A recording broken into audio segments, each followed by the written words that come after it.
you willing to sacrifice your life? This is row 1, seat 1. Well, this is nice. When did we start doing this? Nobody told me about this. I thought everything sucked now. Do you have a card? You get COVID? It's over. COVID said, oh, I see you having a good season. It'd be a shame if I knocked over the microphone for those listening and not watching the video. If he dies, he dies. He dies. He dies. Oh, there is no one on that Broncos team that I love more right now than Von Miller. That man is an absolute goddamn legend. He could come into my house and fuck my wife, and I would say, thank you very much, sir. Man to man, I don't know. The mayor of New Orleans basically came out twirling the umbrella like, fuck Drew Brees and his wife. Who'd you rather have sex with? We would be. I'm an island boy. I'm just island boy. You damn kids. Walk. Oh, yes. Just a little island boys.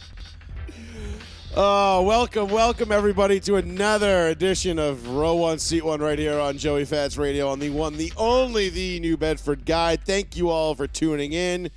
It is a glorious Tuesday, the final Tuesday of November.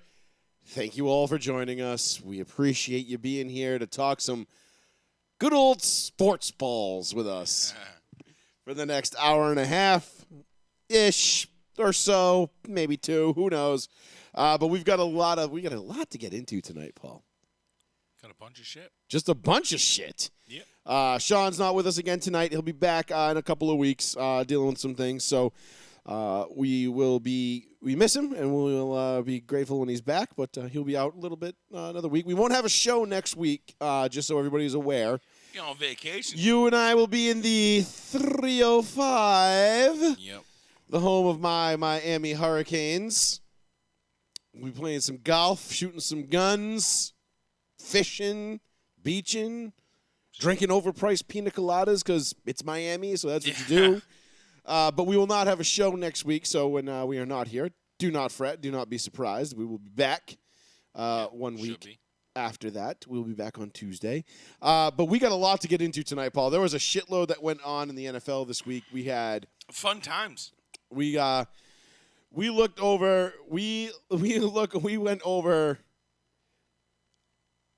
overblown, I guess, with the amount of dipshittery that we saw this week, starting on Thanksgiving with if you didn't know, Ed Hockley had a kid who was an official in the NFL. You do now, because he and his crew decided to throw 28 penalty flags in the Raiders-Cowboys game on Thanksgiving.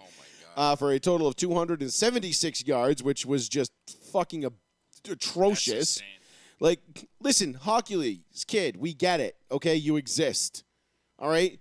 Maybe if you want to be a Hockley, hit the weight room, pump up the biceps a little bit, then maybe you'll be as cool as your dad. Until then, bro, no one wants to see you on the fucking television, bro. You got a dad bod, and you're kind of a skinny little bitch.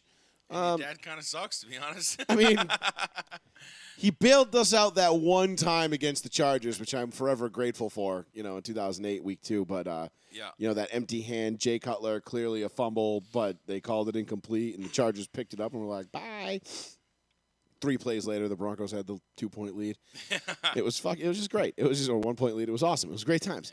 So we'll get into that. We'll get into the Patriots, obviously, just getting set up for a monster showdown on Monday night against the Bills in Buffalo. That'll be fun. This is the game we all hoped and prayed it would be when the schedule came out this year. This is everything. This is what we wanted. This is what we wanted to see. Josh Allen versus Mac Jones and Bill Belichick. The division is on the line, and the Patriots got the Bills at home the day after Christmas, which you'll be there for that one. We'll see that one firsthand.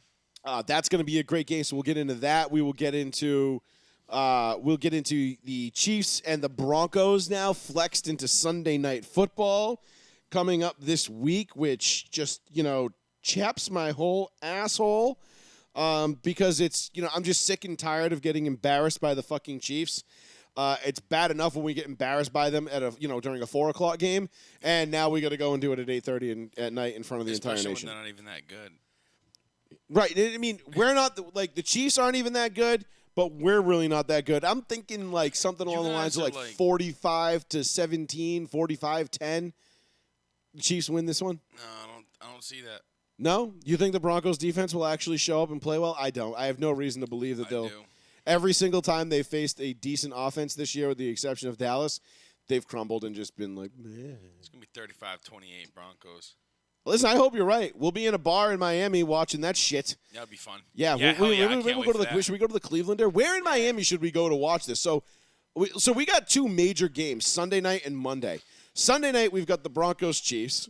All right, so Which is anybody like right when we get there. anybody who's been to Miami, please feel free to give us a call 774-992-8702. Give us some suggestions on where we should go in Miami, in the city, to watch the Broncos and the Chiefs, so I can go and, get embarrassed. I'm going to be wearing a Broncos jersey. I'm going to be showing out for my team because it's what you do. You got to do it. And then we also need somewhere to go Monday night for Patriots Bills because we're playing Trump International on Monday morning, 10:30. We're playing the Red Dragon. Red Tiger. Red Tiger at Doral.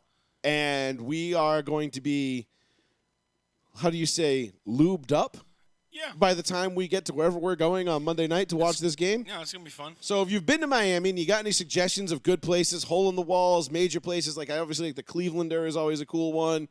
I'm sure there's plenty of spots right there. You've been there. You'll probably be able to direct us around a little bit. But if anybody's got any suggestions on cool spots to go watch those two monster games, Sunday and Monday night, please, by all means, let us know. Yeah. And also give us your thoughts on everything that is that's coming up here because we've got the Cowboys.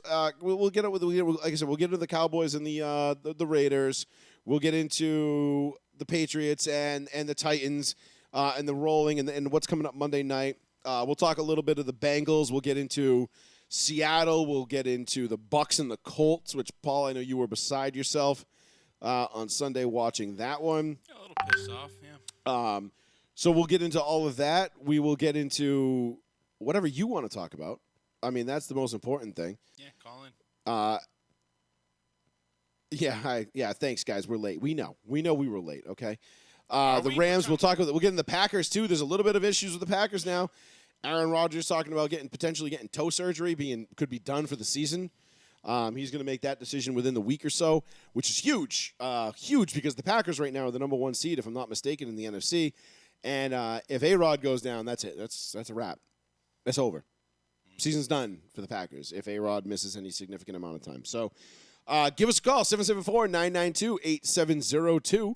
And if you want to listen to the audio-only stream, if you don't want to tie up your phone with Facebook, if you're listening on your mobile device, just click that link in the description, mixlr.com, mixlr.com/Joey-Fats, and you can just get the audio-only stream. No subscription, no download, no apps, no nothing necessary for that. So feel free to go ahead and give that a click if you don't want to miss any of the action while we're live. If you do miss anything live, the show will be uploaded to Spotify, Apple Podcasts, and YouTube promptly ASAP as soon as the show is over, usually within the hour or two. I have that up and ready to run. So where do we start, Paul? Where do we start? Let's start off with the Patriots and the Titans. Oh, yeah. Oh, yeah. Oh, yeah. Oh, yeah. Don't sound so fucking excited. Yeah, So- I mean, hey, what the fuck? I mean, So the Titans come in large, for the most part, even without Derrick Henry, the Titans came into Gillette as what I would assume would be the consensus best team in the AFC when they came in. They were far. Did you just you just boof it, didn't No, you? Yeah, you did. I heard that. I heard that through my noise canceling fucking headphones. No, you didn't. I heard this guy. He shows up with Popeyes, and now he's up here ripping Yo, that ass on shit here. was all I could have. It was it. What do you mean that's all you could have? There's a On the bill- way here, there's like nothing else that's good. Cogsall Street, it's like fucking McDonald's, whatever. No, fuck that. Taco Bell, nah. There's a really. Wendy's right up the street. No, there isn't. There's only Popeyes. Bro, Yo, that shit was dank as there's a fuck. Wendy's on exit 5. Yeah, I'm not going all that down there. You literally had to pass it to get here. Yeah, I would have to take Exit an 5. exit short and then drive down. No, I just, You just wanted Popeyes. Just say you wanted Popeyes. I kind of did. That's Did you what- get the extra spicy chicken sandwich? Yeah. Good, because he was crying in the kitchen before. This kid's so. If you want to know how much Paul can't handle spice, The spicy chicken sandwich from Popeyes had him welling up with tears. No, he was like breathing heavy, like gasping for air, which is hilarious. I was literally shoveling the shit down my throat. Like, I couldn't. I it ate was this so thing good. on the air a couple of weeks ago. It's not the same. Oh, it's definitely the same. No. It's definitely the same. No, you just mowed a chip that's hot. I was literally not even coming up for breath, just mowing fries and a chicken sandwich. I know he walked in, he comes down in the basement with his bag of food, puts it down on my workbench, and just starts scoffing everything down. He said like two. I'm like, hey, what's up? He's like, yeah, that was it, dude. I'm like, God damn, dude. Yeah, Slow down. I was Chew. hungry. I don't want to have to give you a Heimlich like Dad did to me that one time where he had to save my life What was that? when I choked on a piece of steak. You don't remember that? I kind of remember that. You weren't. I don't think you were there for that. I was because Mom and Dad were getting ready to leave. It was back when I don't know, fucking Jesus, early in college, and they were getting ready to leave, and I was eating a steak, and I was on the computer, and I went to like eat it, and the tendon didn't break, and it just it got stuck in my throat, and I'm like fuck, and I'm like trying to get it out, and it wouldn't, and all of a sudden it got stuck in my throat, and I'm like fuck. I ran up the stairs, and Dad's like what, and I'm like.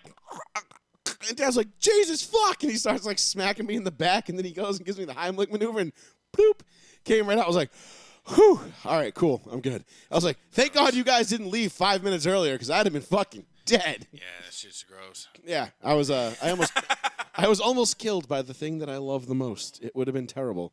Hold on. Oh, they have a caller? I don't know why that works, but it does. Joey Fats Radio, row 1C1. What's going on, brother?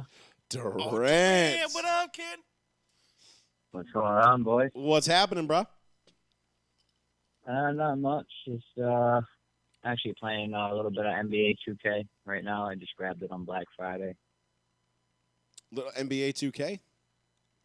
Yeah, man. Oh, that's what's up. I mean, I haven't played a sports game, and I don't remember the last time I played a sports game on a console.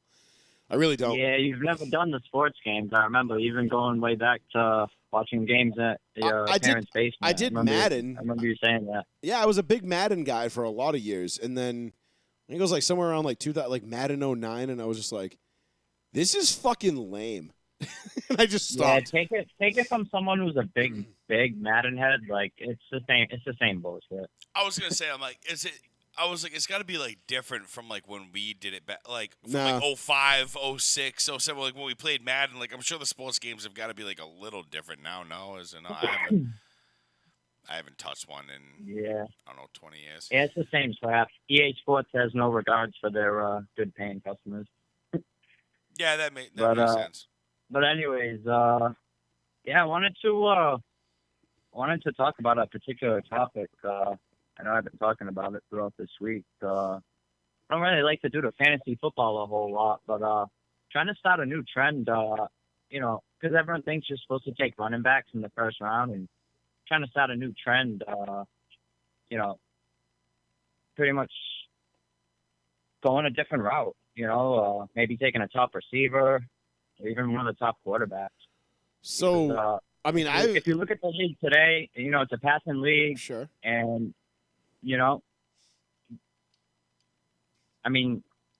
like when you're talking first round picks, a lot of these top guys, they're getting a workload. So those guys are, sorry, I'm a little, my phone's a little messed up here. It's all good. No, we can hear you We fine, can hear man. you fine. No, I was like cutting out for a minute. So I don't know. I think I was getting a little feedback. But no, what I'm trying to say is, those top running backs drafted, those guys get a lot of workload and are very prone to injury as opposed to, a top-tier quarterback or a top 5 receiver. So what you're saying is to go like a different route other than like going like running back heavy in the first rounds. You could find somebody midway who. Yeah, I've always been big on, there's always projections every year, and they Oh, of always course. project who's going number one. And I try to dig deeper and not take who they want me to take. You know what I mean? Right. Oh, don't get me wrong. If there's somebody, there's nobody more nervous than I am about Yeah, running like I backs don't want right to just now take in Christian the league. McCaffrey because he's number one. And I mean, look what it. Well, it's he's done. out He's done now. for the year. He's done now. And granted, Whoever's I got mean, Jonathan you know, Taylor's you don't want tough what he's now. saying. factor in the injury thing. So well, let me hit that from because there's a couple things that you said there, that are true, but yet also untrue in a couple of ways. So, one, I've been going as the league becomes more pass happy, it actually puts more of a premium on those top tier running backs. Now, this year has been a little bit of a weird year where, the top 5 guys are all hurt. Derrick Henry, Christian McCaffrey, Dalvin Cook, Alvin Kamara, and who was the other guy? Somebody else is hurt too that's on IR. I know I'm missing one, but whatever. You get the idea. Those guys are all hurt. This is a little bit of an offshoot. The problem that I have with the way with constructing a fantasy football team now is that because the league is so pass happy, it's easier to go into the second, third, fourth, fifth rounds. Like, you could get Jerry Jeudy or Cortland Sutton, for example, well into the fifth or sixth round in most leagues. And those are, number one caliber guys. Like, obviously your Justin Jeffersons are going to go high. Your Hollywood. Your no, not even him, but like your Justin Jefferson's going high. DeAndre like, Hopkins, D-Hop, Devontae Adams. yeah, you're right, Adams. Your number one guys. Those are going to go in the top 5 in the first That's couple of what rounds. I'm saying. I feel like, But at the end of the day, though, Durant, and I think the way to look at it is this, right? Is if you're not getting one of those top 5 running backs, sure, load up on wide receivers. But I went wide receiver heavy, for example, and I'll just use, one of the rules we have on this show is nobody cares about your fantasy team, and that's never been more true. Sure. But I'll just use my 2 teams as an example. My team in my league, I went wide receiver heavy. To start with the draft, I had Calvin Ridley, Julio Jones, and DK Metcalf were my 3 wide receivers. That team, I'm done. I'm out of the playoffs. I'm done. I'm toast. The other league that I was in, my first 2 picks were Joe Mixon and Nick Chubb. And I'm in second place. Yeah. So I ain't gonna get into my whole team and all that because, like you said, no one gives a fuck about my team. But it's the kind of leagues I do. I had number 1 and number 2 pick. I took Christian McCaffrey number 1 and Derrick Henry number 2. Those guys are both in for me. Well, you gotta get lucky. Just... You gotta get lucky too, right? We always talk about this with fantasy football. You've got to get lucky in fantasy football. I got lucky because the third pick that I made in the league where I took Mixon and Chubb, I took Darrell Henderson Jr., who's been a huge hit. So I've had Chubb, Mixon, and Henderson, and I've got Elijah Mitchell on my bench as a 4th from San Francisco. So I've got 4 stud running backs. Now, my best wide receiver in that league, I think right now, is probably like Tim Patrick or DK Metcalf, which lends absolutely... He did shit last night. Which is just brutal, and we'll get into the Seahawks and the inevitable divorce that is coming there. But, yeah, it's tough, dude. Like, common knowledge was always you went running back in the first round or even 2. Now, if you're not getting one of those top 3 or 4 guys... you can go get a Kelsey. You can go get a Waller. You can go get Tyreek Hill, D-Hop, one of these top-tier guys. How far-fetched would it be if, say, I get number 1 pick and I take Pat Mahomes? Now, see, that I have a real issue with because you're only going to get 1 quarterback per year that's really going to jump off the page, right? You're only going to get 1 guy, maybe 2, that's going to break the 40-touchdown barrier. Everybody else is going to be in that like low to mid 30s range. Yeah, tie 20. If you can go get Ryan Tannehill, but I get what you're saying. If you can go get Ryan Tannehill in the 14th, or take Pat Mahomes in the 1st, like obviously you're taking Tannehill in the 14th. They're going to put up similar numbers. Maybe Mahomes' upside you like better, and you're banking on that. But when you look at how many quarterbacks now throw for over 4,000 yards and hit 30 touchdowns. It used to be 1-2 guys that would go over 4,000 and 30. Now you've got 10, 12, close to half the league because the way the rules have changed. So, all right. Well, let's get off the fantasy. No one gives a fuck about anyone's fantasy. Like you were saying about the breakup with Seattle, what do you think's going on there? So I think Seattle's going to have to make a choice as an organization this offseason. They're going to have to make a choice. I think the relationship between Russ and Pete Carroll, I think, is fractured beyond repair. And Seattle is going to have to choose between one of those two guys. I don't think both will be back in the building next year. Now, if Seattle's smart, they'll choose Russ because the quarterback, I hate to say it, but a great quarterback can make up, like, as good as Pete Carroll is and has been. I mean, he's been a literal model of consistency for the last almost decade in Seattle, and they're not taking anything away from Pete Carroll. But if you've got 5 or 6 more years of elite play out of Russ that you've seen, you take the quarterback. Because what's Pete Carroll going to coach for, really, realistically? Another 2-3 years, maybe? You know, he's getting a little bit. He's getting old. Like Pat pointed out, he's the oldest coach in football. He's probably on his way out anyway. But there is no way in hell. I'll go out and say this, and you can call me out on it. I'm going to say there is less than 1% chance Pete Carroll and Russell Wilson are both wearing green for the Seahawks next year, come opening day. Yeah, if I gave my opinion, I'd say it's time for Pete Carroll to go. I would choose the quarterback, and you go from there. I mean, I think it's a no-brainer, right? You always choose the quarterback because a quarterback can make a great coach. I mean, look, Peyton Manning took 4 different head coaches to the Super Bowl. And, you could very, very, very, very, very easily make the argument that Gary Kubiak was the best coach that Peyton Manning ever played for. And that's no disrespect to Tony Dungy. But, when you look at what Gary Kubiak did in 2015 and how he managed that team in that situation. Jim Caldwell, fuck you. I mean, Jim Caldwell was not great as a head coach. And who else did Peyton have? Oh, John Fox in Denver. Great guy for a rebuild, not going to get you the Super Bowl, though. I mean, that was the biggest knock on John Fox was when they got to the Super Bowl in 2013. It was just we're happy to be here. We beat New England. We're just happy to be here kind of attitude. And that's why they got curb stomped by the fucking Seahawks. Stomped, yeah. Yeah, so where do you think we're at in Week 12? I was actually looking at a lot of the teams. There's a lot of 5 and 6s, 6 and 5 in the league. Well, you've got the entire AFC West is 6-5, with the exception of the Chiefs, who are 7-4. So, who knew that the AFC West was going to be the best division in football? Come the week after Thanksgiving, but here we are, and there we go. I mean, the Broncos have, I think, the 3rd best defense right now in terms of points allowed in the league. Yeah, they're only giving up. I think only New England and Buffalo have given up less points, if I'm not mistaken. No shit. So that's pretty good. I mean, they're playing good. They're doing what they're going to do. But, Durant, I guess, let me ask you a question. How did you – obviously, Thanksgiving was a great day for you. Your Raiders pulled out one of the most wild wins in recent memory on Thanksgiving in Dallas. But how do you feel about how that game went? What did you see from that as a Raiders guy? I was just saying to myself, late in that game, I'm like, regardless who wins this game, I'm like, this was a hell of a game. I mean, you had action, you had touchdowns, it was just a great football game. If you're just, you're just a football fan. I loved the game itself. I just wish I could have gotten more into a rhythm with it. I wish I didn't have to see fucking Ed Hockley's kid every 5 fucking seconds. Right. I don't know if you knew that, Durant, but that was the most penalties called in a game since 2016. Okay. Was in that Raiders-Cowboys game. 28 penalties.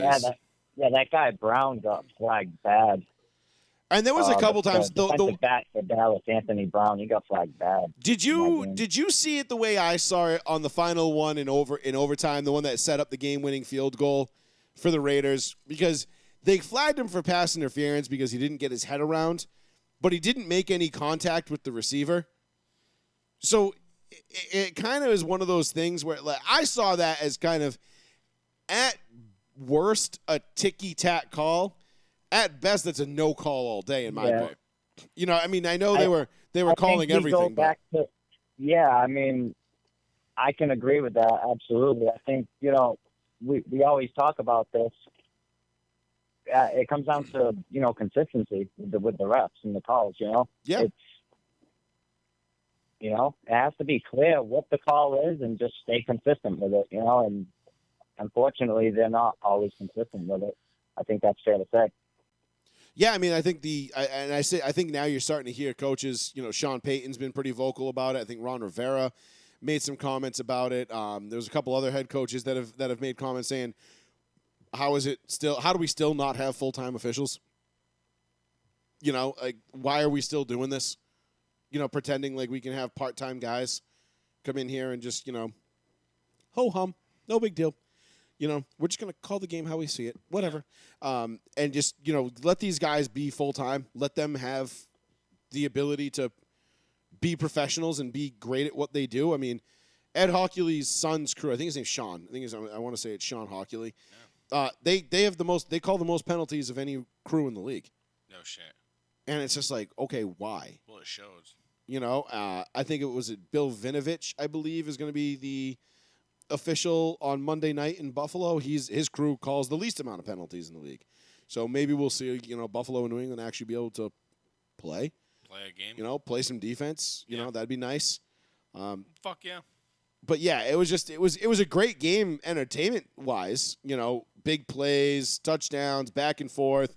I actually lost $10 on the game. I bet a buddy of mine at the beginning of the fourth quarter the Cowboys would come back and win, and they thought I had him there for a second, and you know, Dak you did me in, bro. He did me dirty. Got me almost got me there. I mean, the Raiders got 2 big overtime wins this year. Week 1 versus Baltimore, and then you know, Thanksgiving.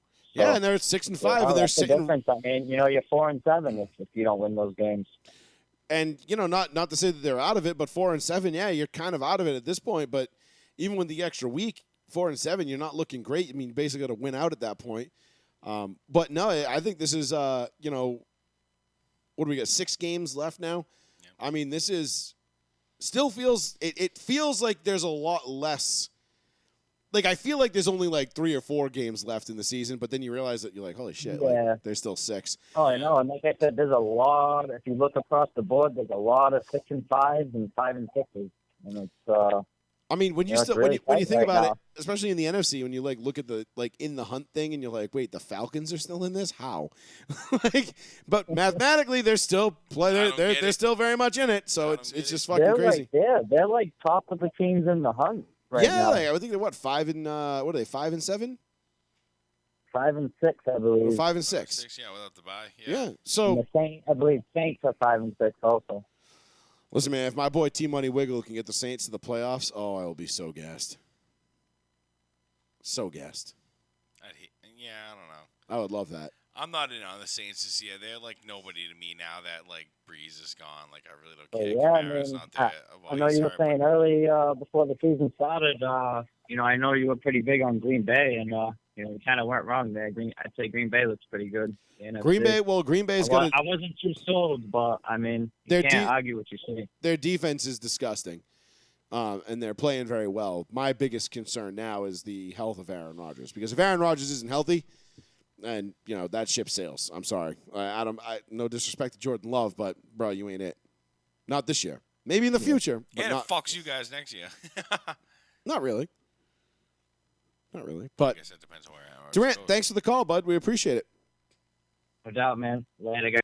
All right, buddy. All right, Durant. Talk to you, man. Peace. 774-992-8702. That's the number if you want to give us a ring and get in your thoughts on what was transpiring over the weekend in the NFL. One thing I did want to touch on that Durant was saying about, you know, these teams kind of being in a log jam and everything like this. Like, you know, you look at the NFC West and the AFC West. Those are kind of the 2 best divisions in football right now when you think about it. Because when was the last time you remember a division this late in the season after Thanksgiving?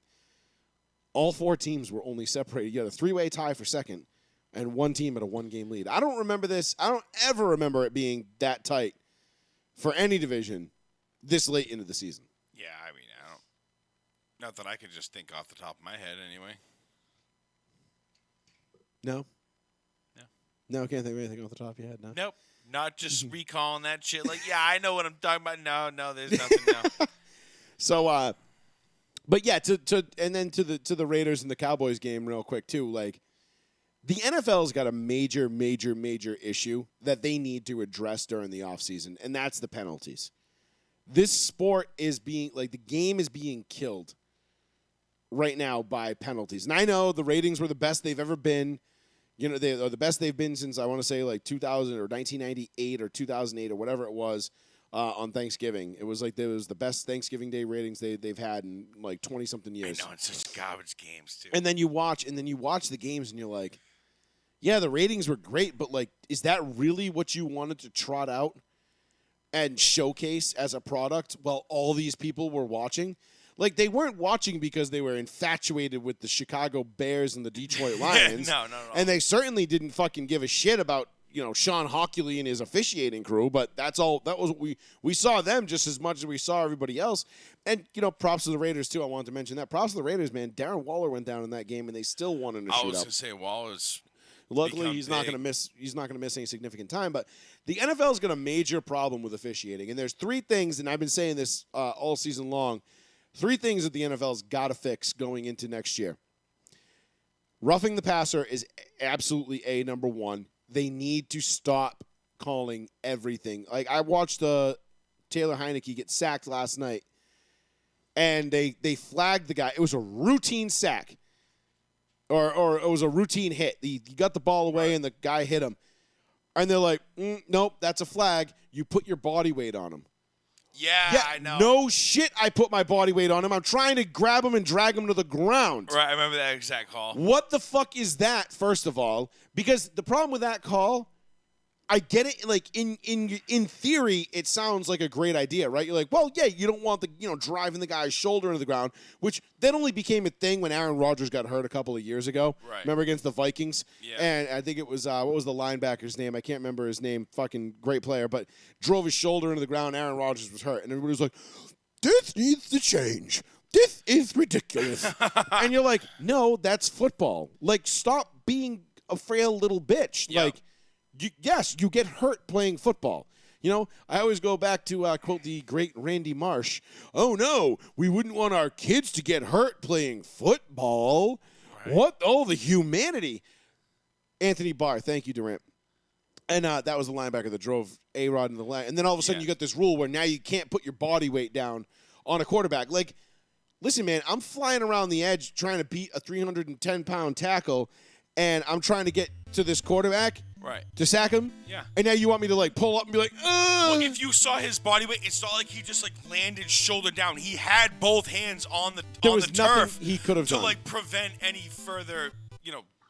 Damage. Right. Right. Joey whatever. Fats Radio, row one, seat one. What up, boys? Yo. Oh, shit. What's good? Fresh out the clink. Fresh out, acting like a big piece of shit. You know me? Well, you need to chill out with those Let's Go Brandon memes, bro, I don't know, man. I'm still dumbfounded. I have no idea what the hell happened. Yeah, you were gone for a minute, bro. 30? Yeah. What's that, like your second or third 30-day ban now? Damn. What? Dude, that's like my 6th or 7th. Oh, well, I meant second or third, like this football season, I guess. Oh, Oh, yeah. gee. That's probably accurate. Yeah. No, you got to get some prison tats, bro. That's what you need. You like I don't think I got any more room. somebody. You know what? Maybe once we get off of Facebook and this becomes like our a secondary platform for us to broadcast on. I'm definitely gonna go to Facebook jail, and then I'm gonna get Facebook prison tats. Nice. Maybe I'll get like the little tear under my eye, Oh, I get the Rittenhouse? Oh yeah, dude, I'll get The the written yeah. I'll be like, I'm just walk up and be like, bitch, you about to get Rittenhoused. Like, hey, So, do you yeah, like? do Do you I guys? want- Do you Nick? Do you ever like? Paul, this is for you. Like, do you guys ever just wake up in the morning and just say, you know what? I'm gonna go to I got time I'm today. gonna go to the gym and I'm gonna hit biceps today just to flex on Gabe Groskraus. I call him Lefty now. Oh, so what's going on, bud? Oh, well, I wanted to call in because I'm like completely disgusted with what I'm watching when Russell Wilson plays football right now. Ooh. And I don't. Yeah, I don't understand. you and what's going Seahawks on fans there. alike. I'm not a Seahawks fan, but I'm a fantasy player. Right, but I'm just saying, So- Seahawks fans are relatively disgusted as well right now. Oh yeah, I would imagine so. So I'm watching the game yesterday, and I'm like, and it's almost like him and DK Metcalf have some kind of beef. I don't know if you go back to one of the plays when it was like a 3rd down and like 3, and DK just completely manhandled his man right off the line of scrimmage. He tossed him, and he took like 2 steps and just like he turned around waiting for a pass at the 1st down marker, and Russ didn't even look his way. And he like slings it to some fourth depth shot wide receiver, And I'm like, I'm sitting there, and I see in the sidelines, and I'm like, it looks like DK is like literally pointing at Geno Smith, like, put this dude in. And I'm like, damn. Since when have you ever seen somebody like going to bat for Geno Smith? And I'm like, I don't think that's what that was. Not even just going to bat for Geno Smith, but whoever have you seen like talk like punk Russ whistling like that? Yeah, but like, when has anybody ever like not had faith in Russ Wilson either? Like, something's going on. I don't know if you know these last 3 games. And the thing is, I think he's the biggest nerd too, because he'll sit there and he'll tell the media, "Oh, I rehab for 19 hours a day," and it's like, we need to know all that. But at the same time, if you're rehabbing that much, remember all those little those queer little things he was doing in warm-ups when he was going through like a whole round of like, he was pretending he was like, running out of the pocket and doing these fake passes and like pregame warm-ups and stuff like that to let the whole world know that Russ Wilson's ready to go. And then you come out and look like this, and it's like, dude, you should have just stayed injured, bro.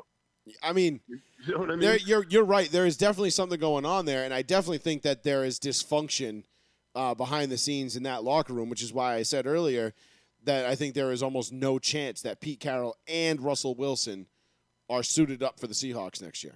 I think I'd rather see Russ in the move, if I'm being honest with you. Listen, I would love to see Russ in orange and blue. I'm not going to lie. If we can't get Aaron Rodgers, I'll take Russell Wilson in a goddamn heartbeat. I mean, if he's going to be the old Russ, but it even towards the end of the game too, and then all of a sudden, right after that play with Metcalf, and it looked like he was like over there talking to Geno, like he was pointing at him, like, put this dude in. Like the next round of the next series, he was like force feeding Metcalf, and the play wasn't there. And there was one instance where like Lockett was like, there was nobody within like 10 yards of him in the middle of the field, and he threw the double coverage at DK, and I'm like, Russ doesn't make these decisions, dude. You'd almost wonder if you almost have to wonder if he's doing it out of spite. Like, that's what if DK's bitching like, I want the ball, and he's going, fine, you want me to throw you the ball every time? All right, we're going to go out this drive, next drive, we're going to throw you the ball every time. And they throw him the ball, he's double covered, still throws him the ball, like, yeah, okay. Well, did you notice on the last play ended up in a pick, if I'm not mistaken, right? Yeah, well, the last play ended up in an interception, right? Yeah. Did he not see DK wide open on in the back of the end zone, running towards the right side? No, I don't think because he got flushed out to his left. But he had, I guess I don't. It looked like he had a wide. I'm like, damn, DK's getting no love all game, none whatsoever. The two tight ends between Bisley and Everett had like 3 times the amount of targets that DK did. Yeah, he checked that. Yeah, I was like, but damn. DK didn't even get targeted until like the last drive of the fourth quarter. Fourth quarter. I know he had nothing, dude. You just out there running wind sprints. Man, I drafted Russ and DK in both of my big leagues this year to be my 1-2, like that 1-2 punch. Like you have Aaron Rodgers and Devontae, like, you used to have Peyton and Marvin or Reggie and, Brady and Moss. Like, that was my 1-2 punch. And it is absolutely, to say it's fallen on its fucking face would be a drastic understatement. I went with Russ and Lockett, and I'm like, and this week I'm like, you know what? I'm benching Russ, and I'm just going to play Jalen Hurts, even though he can't even throw the football. He's just there for his legs. He's more of a running back than Lamar is. I know, and Jalen Hurts. The Eagles had a golden opportunity too, and they fucking blew it. The Cowboys fucking lose. Cowboys lose on Thanksgiving, and the Eagles are like, oh shit, all we got to do is beat the Giants, and we could be like in this thing, and then they lose the Giants. But anyway, yeah. I'm telling you, I think at this point, Lamar Jackson has more arm talent than Jalen Hurts has. And he's a better runner, too. Oh, yeah, definitely. Jalen Hurts is one of those guys. I will say this about Jalen Hurts, because I said earlier in the year, watching Jalen Hurts, I watched there was a few games. I think I watched the Eagles like 3 or 4 times in the first 5 weeks of the season where I really actually watched an Eagles game for whatever reason. And but they were there, and I was just watching him. And I'm watching it, and I'm like, this guy has got to be one of the worst running quarterbacks I've ever seen. Like, he's opportunistic. Yeah, but he looked like he was still in college. Like, he still expected these guys to be college players. Like, he was running like almost like pussyfooting it around, and like, all of a sudden the guy, a linebacker would close on him and knock him down for a 2-yard loss, and you get up like, what the fuck? Like, how did you get here that quick? And I'm like, this guy is fucking trash. Since then, though, the last like 3 or 4 weeks when I've watched him and started, and then it culminated in Denver, he has gotten a lot better. A lot better at being, like you said, opportunistic when he uses his legs because And he's a little bit like Cam in regards like once it comes down to the red zone, like he's basically it's like fuck the running backs, I'm running this in on my own. You know what I mean? And yeah, what's crazy and it works. And up until like last week, I mean, I don't know what it is now, but up until like last week, he was the number one fantasy quarterback. Not to bring up fantasy all the time, but like he was the number one fantasy quarterback going into this week. Scoring points is scoring points. You know what I mean? Like if you're the number one fantasy quarterback, that usually means your offense is scoring points, which usually bodes well for the team, and it has because the Eagles were on a bit of a run there. They were on a winning streak. And, they went into Denver. They throttled the Broncos. I mean, Teddy Bridgewater probably, could have, thrown himself at the feet of, he could have just laid there and it would have tripped him up. He could have just sucks. Could have just spit on his shoes and that would have tripped him up. And I love how a bunch of the analysts are like, Teddy Bridgewater did the right thing by making a business decision. It's like, what do you mean? He's not even like a franchise quarterback. Yeah, he's a bridge guy. Yeah, he made a business decision, as in he's not going to be the Denver Broncos quarterback next year. That was his business decision. Right. You know what he was like, I want to guarantee that I hit free agency and get paid less next year. So you know what I'm going to do? Not dive at this guy's feet. Fucking. That's all he had to do too. Like that was one of the saddest. Like, there's been a lot of sad moments in the last 5 years as a Broncos fan for as far as like quarterback play goes. That was like between that and like Paxton Lynch bawling his eyes out on the bench. Those are probably the two saddest, and for totally different reasons. And I hate to make you sad with this one, but according to the Colin Cowherds of the world, Teddy Bridgewater understood the assignment, bro. Ugh. Ugh. I had to say it. Did you say it? Can you say it louder for the people in the back? He understood the assignment. Oh my God, that became so like such a cringeworthy thing to post. Yeah. Like almost overnight. Like I remember it was like a TikTok thing like 2 months ago, and I was like, that's kind of funny. Like, oh, that's funny. Like, oh, he understood these. Now it's like I see like 43-year-old mothers of 4, and they're like, he understood the assignment, and it's like their kid like putting their clothes away, and I'm like, no, just no. Fuck off. Get out of here. I mean, so silver lining here, that's probably how liberals feel about Let's Go Brandon, so that's great. True.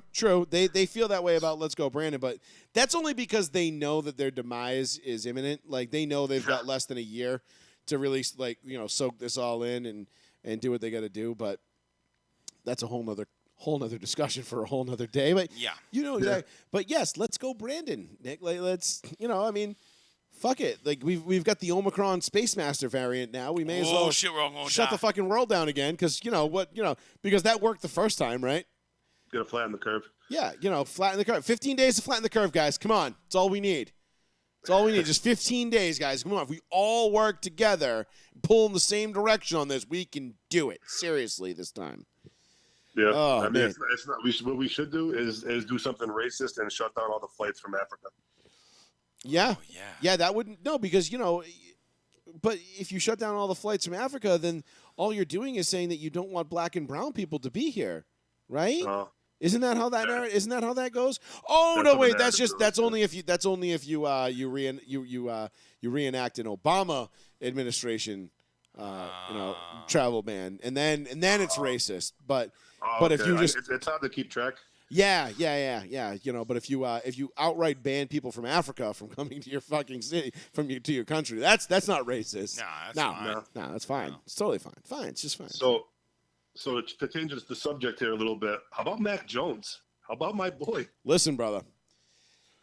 I've been saying it since week 1. Since Tampa. Since week 1, or at least at the very least the Tampa game. At least the Tampa game for me, anyway. This kid's the truth. He was always the truth. It was just gonna take a little bit for the pink hats and the the people who are currently they're still deciding like, shit, do I take off my Buccaneers jersey yet? Like, is this kid for real? I don't want to take off this Bucs jersey and put on a Patriots jersey and have this kid make me look like an asshole. I've been saying it since week 1, Nick. Mac Jones is the truth. I'll be honest though, I wasn't because I'm not really huge on college football. I know Sean watches a lot of that, so he kind of he comes into the draft knowing all right, the Pats need this guy. This guy's good. I don't watch enough college football to know. So when we first drafted Mac, I'm like, I kind of wanted Trey Lance, to be honest with you. And then I'm like, yeah, because on draft night I was like, Mac ain't the one. And then I started watching preseason. I'm like, maybe he's pretty good. Then I saw the first game against the Dolphins, and I'm like, he's it. Just by the throws that he was making, I'm like, and people will like get all mad at me. I'm like, Tua does not have that throw in the bag, and guys are like, what are you talking about? This and that. I'm like, watch just his touch passes. You know, not everything has to be a bullet going 80 miles an hour. That's why Colin Kaepernick was not successful. Exactly. He has a big arm, but he has no touch to it. He has no accuracy. Watch his throws. Watch the throws. That the degree of difficulty of the throws that he's making are hard to make. You know what I mean? Absolutely. So, He can make every throw on an NFL field. And if having a big arm was the most important trait in a quarterback, then guys like Jay Cutler, Kyle Bowler, Jeff George, they would have all been Hall of Famers. Exactly.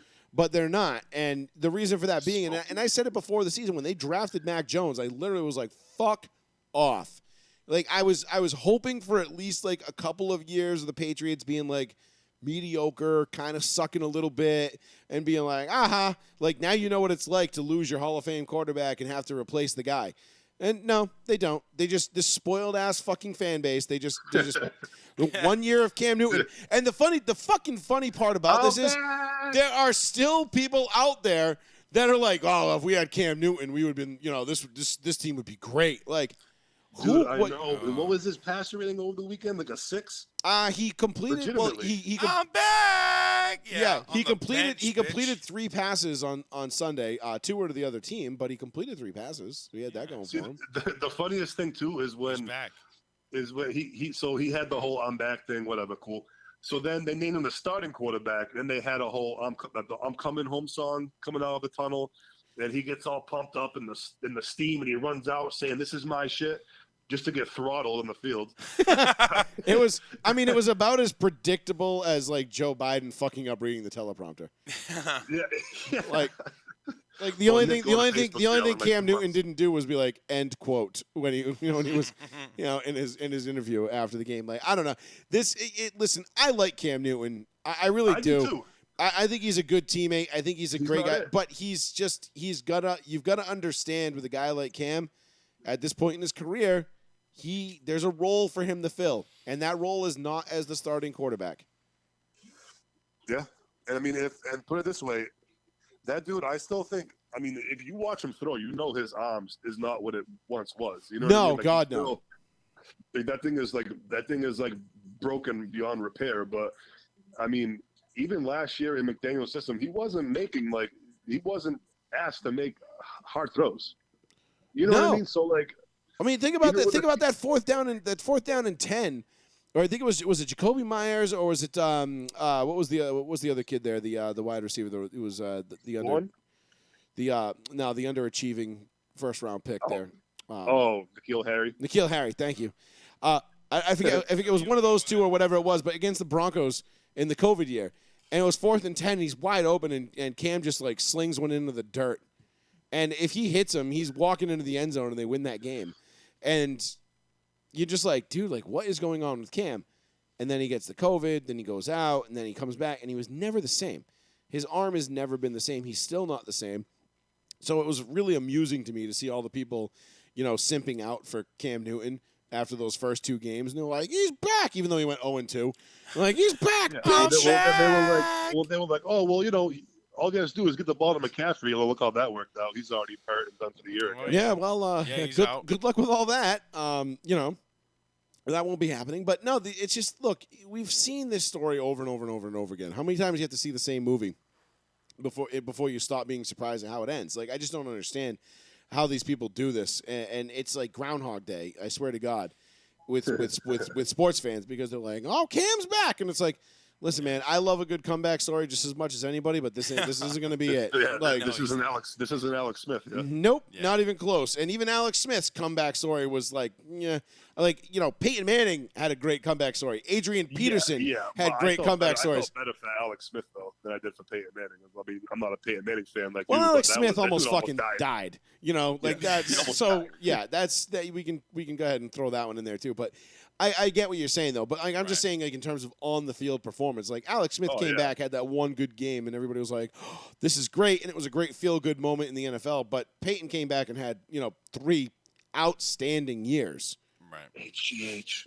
post, hey, whatever it takes, baby. Whatever. Yeah, I'm not mad at him. I think they should let them all do it. Ask Rodney Harrison. He'll know. Yeah, right. Rodney Harrison will tell you. Tom Brady will probably tell you in a couple of years too. But Yeah. you know, that Alex Guerrero guy is a shifty character, from what I understand. You know, this guy knows his stuff. Yeah, he really knows, man. Like, I don't know what he's got, but like he just keeps telling me, like, yeah, like, just keep doing this and it'll Yes, work. They forgot to give that memo to Cam, though. They did. Yeah, maybe Cam's above all that. Maybe Cam is like, you know what? No, I want to be a role model for that little kid that just took my job, aka Mac Jones. I'm just loosening up my arm. Just loosening it up. So yeah, but Nick, yeah, thanks for the call, bud. Appreciate it. No problem, man. Missed you guys, so I figured I'd, give it a Yeah, shout. brah. Well, I missed your antics on Facebook. I'm glad you're back, and Yes. All right. I'll be there to pal around with you and probably end up in Facebook jail with you before long. There we go. All right, man. All right, brother. Thanks for the call. All right. Have a good one later, boys. bro. All right, man. 774-992-8702. So let's keep it right there on the Patriots for a minute, because there's a pretty interesting stat that I heard the other day, and I had to go and confirm it. Ooh, fun. And I did. I confirmed it. It was the Patriots' record under Belichick in November. Okay. All right. So from 2001 till this year, Bill Belichick is 60-21 in the month of November. All right. He's never been worse than 2-2. He's never had a losing record in the month of November, and he's now been undefeated 6 times in the month of November. 6 times. That was in 03, 04, 07, 2012, and 2017. So, and of course this year. So of the previous 4 times they made the Super Bowl. Fuck. Which does not bode well for us haters. Now, Fuck. that is an extremely interesting statistic, because what did Bill Belichick say in 2001? If you remember, and you might not, but after Probably not. in 2003. Belichick, the 03 team was feeling real good about themselves. Yeah. After they beat the Colts or whatever it was in Indianapolis, and they Dicks. were like, "Yeah, we're rolling, man. We're good," and blah blah blah. And he challenged that team, and he said, "Do you know how many games the 2001 team lost after Thanksgiving?" No. And nobody knew the answer, and he was just like 0. And they were like, "Fuck," all right, and it just put them right in their place. Because they were getting a little bit too. He didn't tell them you ain't shit, but he just told them just saying. And I'll go back and I'll look at what his record is in December after the show, and I'll have that for you. I'll post that up later on. But as far as November goes, I mean, his worst record in November is 2-2. I'm sorry, 2-3 in 08 with Matt Castle. They were 2-3. Yeah. That was one of those rare years where there was 5 weeks in November. No. Other than that, though, I mean, 2-1, 3-1, 3-1, 2-1, 3-1, 3-1, 3-1, 2-2, 2-3, 3-0, 3-2, 2-2, 4-0, 4-0, 4-1, 3-1. They very rare. The point is they very rarely lose in November. And what do we always say about a Bill Belichick coach team? Gets better as the season goes. They can start off 2-2 in September. No one cares. Who cares? It's Right. not. It's really just not going to matter. Right. It's really not. And this They're just proving that now. and they just went 4-0 in November. For the 6th time, Belichick's gone 4-0 or undefeated in the month of November, and he's doing it with a rookie quarterback Right. and a completely rebuilt team. I mean, you talk about tearing down a roster, rebuilding it, and then still getting the same results. I mean, listen, bro. If I had to guess, this guy he's got a game genie. He's got something. Yeah, the game genies. Yeah. It's just it's honestly it's not fair to the rest of the league at how far ahead Bill Belichick is than everybody else. I mean, there's a reason why this dynasty is run for 20 years, and it's looking like it's set up for another 10 to 15. I know. They could go on such a stretch like the Colts tried to with Andrew Luck. With Peyton Manning and Andrew Luck, but The Patriots could do that with Brady to Mac Jones. and the biggest difference there, it's not the talent at the quarterback position. I No, mean, they had their year in between. Peyton Manning and Cam Andrew their Luck shit year. collectively were more talented than Tom Brady and Mac Jones. Yes. But what they're lacking is Bill Belichick. Right. Bill Belichick is the reason. And again, this is why we always have this argument. What can the chicken and the egg, Belichick or Brady? It was Belichick. It's always been Belichick. Belichick is now doing Belichick Patriot things without Brady. It took him 1 year because he had to figure it out. And, of course, COVID didn't help anything. But Never does. Brady got to handpick the roster that he went to. He saw Mike Evans and Chris Godwin and Leonard Fournette and that defense, and he said, yeah, I could make that work. And he got to handpick where he went. Belichick can't handpick a roster and just say, you know what, just give me, give me Denver's roster. Just give me all those players, and I'll put that, and I'll make that work. Doesn't work that way. Joey Fats Radio, row 1C1. Hey, what's up, boys? Pat, What up? what's happening, buddy? Joey, that was a good week of football. I have a crazy thing to start off with you. Do you think if you're Mike Vrabel, you're kind of feeling confident after that loss? Like, we barely lost and we had all these injuries. Do you think they could haunt the Patriots in the playoffs? Listen, I think the Titans could absolutely beat the Patriots in the playoffs if they have a full deck. Well, yeah, I think so too. I mean, I don't think that's like that much of a stretch. The gap between the Patriots and the rest of the league in terms of like talent, or even the rest of the AFC, isn't that big. The Patriots right now, are they the hottest team in football? Absolutely. I mean, there's no doubt about it. They're the right now, for my money, they're probably like the second or third best team in football. You know, behind the Packers, and I would say maybe you got to kind of give the nod to the Bucs, but they're the hottest team in football for sure. You know, the Colts could have taken a stake to that claim had they beat the Bucs on Sunday, but they came up just short. That being said, though, yeah, of course the Titans could get the Patriots in the playoffs. They could definitely beat them. But man, like you if you're the Titans, you better have a full deck. Yeah. You know what I mean? Like they're not going to be a walking wounded MASH team. And now that the Patriots own the tiebreaker, I mean, if I'm a Tennessee Titan fan, I am rooting so hard for the Bills on Monday night. Oh yeah. Just simply because the Titans beat the Bills and lost to the Patriots, they need the Patriots to drop this game on Monday. Yeah. If the Patriots somehow I'm not saying they're going to go 2-0 against the Bills. I'm not wearing my pink hat tonight. I promise I don't own. But if they can even split with the Bills, that's awesome, Joey. Even split. I think that's what they'll do. I think I said that they were going to split with the Bills a couple of weeks ago when we had this. Me and Sean had this talk.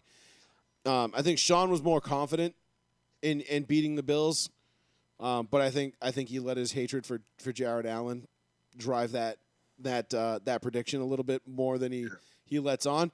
But nonetheless, I think they'll lose Monday night in Buffalo, and then I think they'll come back on the 26th in Gillette, and I think they'll beat the Bills.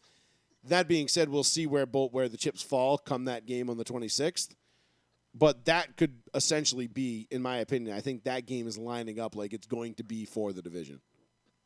Oh, yeah. Yeah, that would make sense. The Colts game will be tough with the easy ones against. The Miami game might be a little tough. They're sort of coming back on their own. Miami all of a sudden from back from the depths. Yeah, out of the blue. Yeah, here come. Oh, look at this. Tua.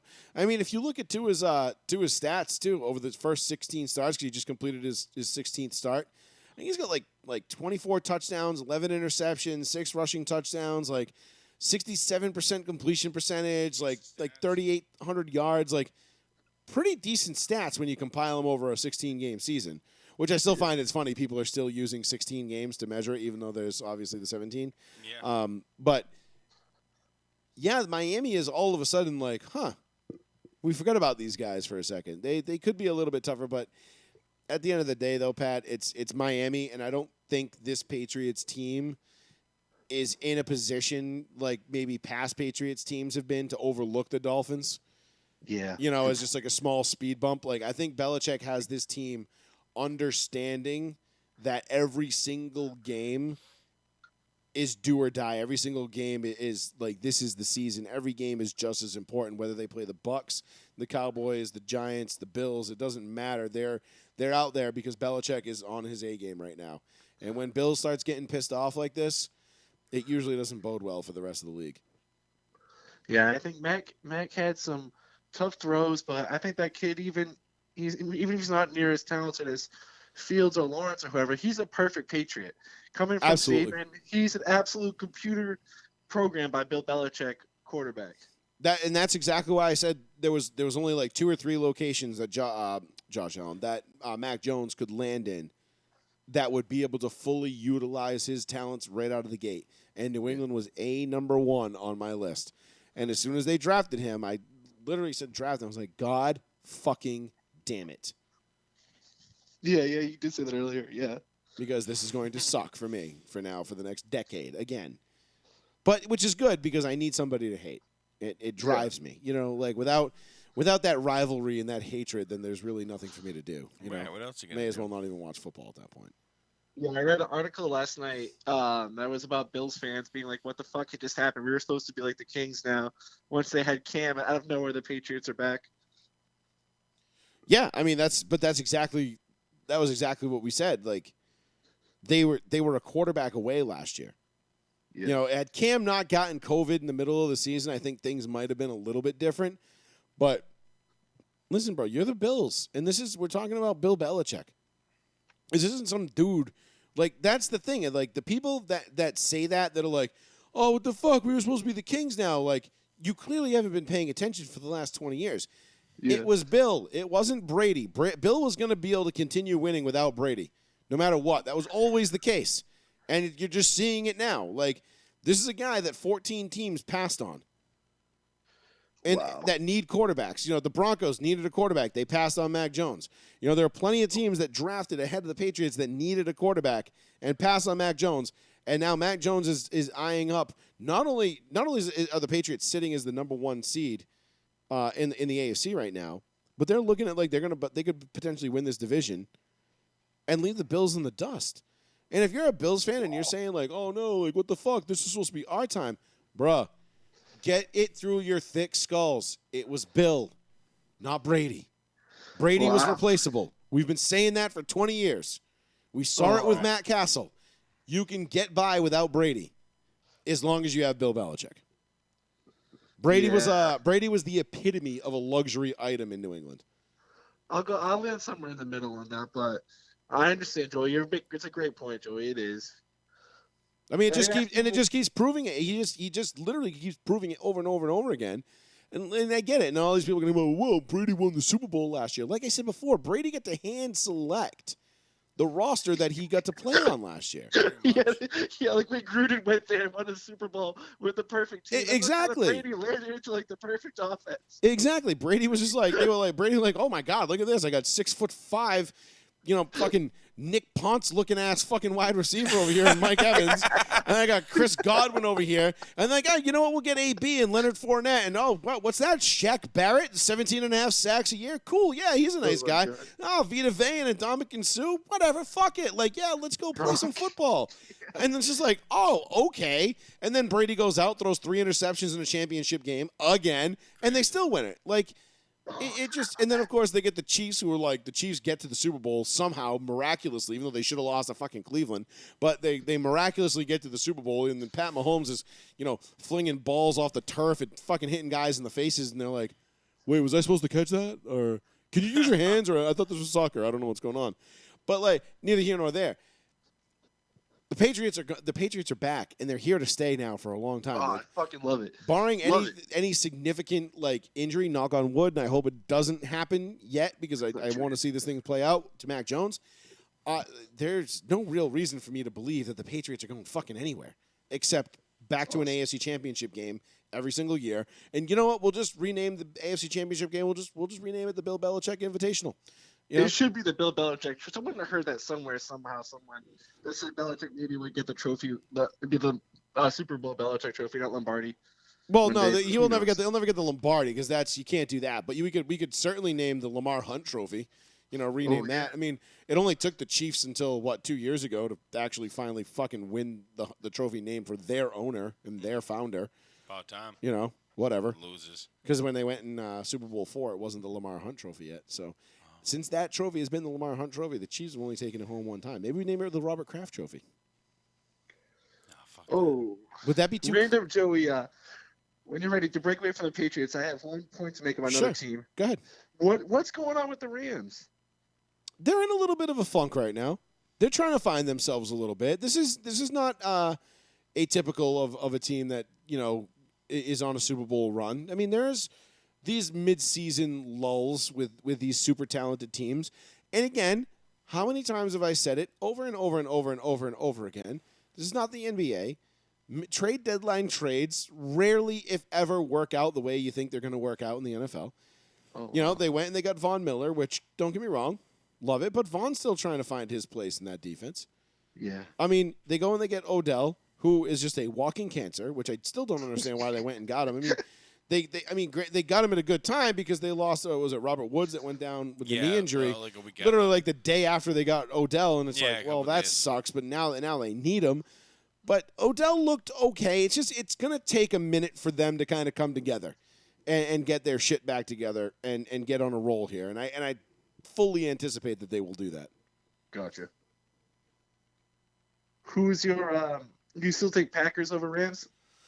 Packers right now are the best team in football, in my opinion. Okay. Wow. Okay. Yeah. Packers are the best team in Yeah, football. Now that could change depending on what happens with Aaron Rodgers' toesies. You know, He's injured? his Keep little hearing you say that A-Rod could be injured. yeah. He's I mean there's a timetable. Let me see if I still have it up here. I don't believe I do, but I believe he is going to decide by next week, by this this next game, whether or not he's going to have surgery to repair that toe. And if he has to have surgery, I mean, we don't know how long he could be out. Could be season ending. Even if it's any significant amount of time, I think the Packers are sitting at 9-3 right now. Yeah. And that would just be, they'd still probably make the playoffs, but they would still probably win the division. I mean, because Jesus Christ, I mean, the Bears, Vikings, and Lions blow. Terrible. I mean, the Vikings is there a more overrated team ever than the Vikings right now? Yeah. Come on, they make that made. Fired Mike Zimmer all season long. I always Google NFL coaches on Sundays, looking for the NFL hot seat. It's always Mike Zimmer right there. I like the Mike last Zimmer week or as a so. head coach. I think Zimmer's fine. I don't think Zimmer's the problem. I think the problem is Kirk Cousins. Oh wow. I mean, what's that guy's record in primetime games? Like 5-24 or some shit like that. Like or 0-8. big games. I mean, I don't know. It's crazy. He's terribly bad. But that being said, yeah. So right now, I get the Packers as the best team in the NFL. I would then reluctantly put the Patriots and the Bucs, the Ravens kind of on that next level. Like even though the Ravens are definitely not without their flaws, I still feel like they're a dangerous team. The Bengals are sneaky good right now. Yeah. The Chiefs, obviously, they look like they're getting their shit together. They're probably going to blow the doors off of Denver and re-announce their presence to the world on Sunday night. Yeah. I think the Chiefs are gonna. I think could still be a real Super Bowl threat, Joey. Don't think they're. I do too. I do. The Chiefs are scary. They're one of those teams like that they're flawed and that they can be beat, but you also know that if they get hot and they go on a run, it's basically a wrap. Like they're almost unbeatable at that point. And not for nothing, but Andy Reid is probably the second best head coach in the league. Yeah, I think so. I put Peyton 3, but Andy Reid definitely second. I would definitely agree with that. Yeah, Peyton's definitely out there. I mean, he's keeping the Saints at least competitive, with Trevor Siemian under center. I think Taysom Hill's going to take over. I mean, I would still keep my boy T-Money Wiggle in there, but that's just me. Yeah, I may or may not have a huge boner for Trevor Siemian, but it also just might be because the last time the Broncos had a winning record in a season, Trevor Siemian was the quarterback. So Right. I thought Simeon was the top pick. It was Paxton Lynch that was the top pick. Paxton Lynch was he was the first round pick. He was the big 6'6" prototype out of Memphis, and he just was more concerned with his professional Fortnite career than he was throwing a football. Oh Jesus! Loser. No. And it showed. It Fucking definitely douche. showed. But yeah, that's what happens, I guess. I don't know. But yeah, so but yeah, Pat. So good news for you guys. Like I think you're gonna lose on Monday night. So don't kill yourself over that game. But after that, you've got some very winnable games, and I really feel like the Bills will probably slip up a little bit. And I really feel like that day after Christmas game, that December 26th game, I feel like that probably is going to get flexed to an 8:00 game. Yeah, I was surprised the think Titans so? game didn't. I thought the Titan games would, but I'll let you keep going. Sorry, Joe. No, I think it'll get flexed to an 8:00 game, and I really feel like that's going to be like the decider for who wins the division. I'd be Oh, pumped that's if me it got bad. flexed. At the very least, it's getting flexed to a 4:00 game. There's I'd be no way in hell it's pumped. staying at 1. I'd be pumped if Yeah. it got flexed. There's no way in hell it's staying at 1:00. Not a chance. which will be good for me because I'll be leaving work on Sunday morning, and I don't want to deal with all that bullshit on Route 1. Yeah, it'd be good for me because I'll be leaving work on Sunday morning going, fuck, I got to go home and pick up my girlfriend and head to the stadium. True. Could be that. Well, just bang. Oh, you can't bang on Christmas. That's right. Yeah, it's a dick move. Yeah, no. You won't get forced. It won't matter. But anyway. But, yeah, so don't fret on Monday night when the Bills win, Pat. It'll be okay. Okay? And just know that your future is so goddamn bright. Set. You might need. So set. You might have to pull a page out of Fauci's playbook and wear 2 pairs of sunglasses. I can make a new fake variant. I actually found college photos of I said Joey Fats of Mac Jones and Damian Harris partying, and it made me feel even more confident about like how good things are. It was them just as like kids partying together. Like Belichick has so much good chemistry in that locker room. It's gonna be good. Listen, man, attitude is everything, and Belichick knows how to. He knows how to read a room. I mean, there's a reason why he's the best to ever do it in any sport, and he just keeps doing it and just keeps kicking fucking ass, and it's unbelievable. It's actually really fun to watch, and I know the Bucs won on Sunday, but if you look at the stat line, your boy Brady, he's slowing down just like he does every single year at this time. So we'll see. I mean, I'm praying to God that my nightmare doesn't become reality, and I don't have to watch the Bucs and the Patriots in the Super Bowl because that would just. I probably would just go see a movie. I'd probably just like, you know what? No, I'm not doing this. I'm going to the movies. We got to get a Packers. We need it in the Brady era, but we needed a Packers-Patriots rematch. I mean, I wish it happened with Brady versus A-Rod, but I would love to see Patriots-Packers. Patriots-Packers would be fun. I think Titans-Rams would be fun. A 99 rematch would be really cool. Oh, yeah. I'm trying to think of who else could be in. I think the Bengals and the Niners would be a fun one. Another potential rematch. Obviously it's a long shot for the Niners, but all of a sudden they're fucking looking like they're like, hey, we figured our shit out too. Like, and I'll leave you with this, Pat, which is kind of a really cool stat, and we'll let you go and thank you for the call. Of course, yes. But if the season ended right now, Jimmy Garoppolo, Mac Jones, and Tom Brady would all be in the playoffs. And what do all 3 of those guys have in common? Yep. They were all drafted by Bill Belichick. Oh, it's awesome. Shit. Hey, you boys enjoy Miami. Give him hell. You guys earned it, and I'll have 1,000 questions for you when you guys get back. Outstanding, Pat. Enjoy your weekend, brother. We'll talk to you in 2 weeks. I'll be listening. Have a good night. All right, buddy. Later. 774-992-8702. Row 1C1 Joey Fats Radio live right here on the one, the only, the New Bedford Guide. Good call so far tonight. Keep it going. Let's keep that energy up. Yeah. What else would we? I wanted to touch real quick, Paul, while we're talking about the Bengals and the Niners and the Super Bowl rematches. It's not often we get to say this, but I really feel like the Bengals are for real. I mean, what they did to Pittsburgh on Sunday. Yeah. Is not only out of character for both teams, but it's kind of a statement for the Bengals, right? To go and play Pittsburgh and put a 41-10 beat down on them. I know Big Ben's older. I know the Steelers are struggling, but that's still like the little brother, big brother. Like the Steelers are the big brother in that division, and you got like the Ravens, Bengals, and Browns all being like, I want to fucking. They went in there and they beat that home cooking too, which is crazy. Listen, Joe Burrow is absolutely fucking killing it right now. Yeah, and I like. And I think the Bengals are setting up to make a really, really, really strong push into the playoffs. And be a real thorn in the ass of a lot of teams because you gotta figure if they win that division, if they can pull that division together and win it, and I believe that they were either tied or ahead of Baltimore. I'll tell you right now, they're 1 game behind the Ravens, so they're right now they're a wild card team, Really? 7-4. Yeah, the Ravens are 8-3. The Ravens. That's the thing. The Ravens are a very sneaky 8-3. Like you don't think of the Ravens as being like, oh, they're that team, but they're right there. I mean, That's crazy. Right now. I mean, technically speaking, in the loss column, they're the number 1 seed. So because the other the Titans, the Patriots are both 8-4, Right. and the Chiefs are 7-4, about to be 7-5. We hope, but I think the Bengals are going to make a push here. We'll see. Joey Fats Radio, row 1, seat 1. Good talk. Sorry, whoever that was. We did not hang up on you. You hung up on us. Sorry, I didn't realize the phone was ringing until it was probably too late. But Call back. Yeah, call us back. That's fine. Call back. I'll leave that line that channel open so I can actually hear the ring. Yeah. But no, I think the Bengals are going to make a fucking push here. I really think Joe, and I'm kind of rooting for it. Kind of rooting for Joe Burrow. You know, the pride of LSU right now. Joe Burrow. I do too.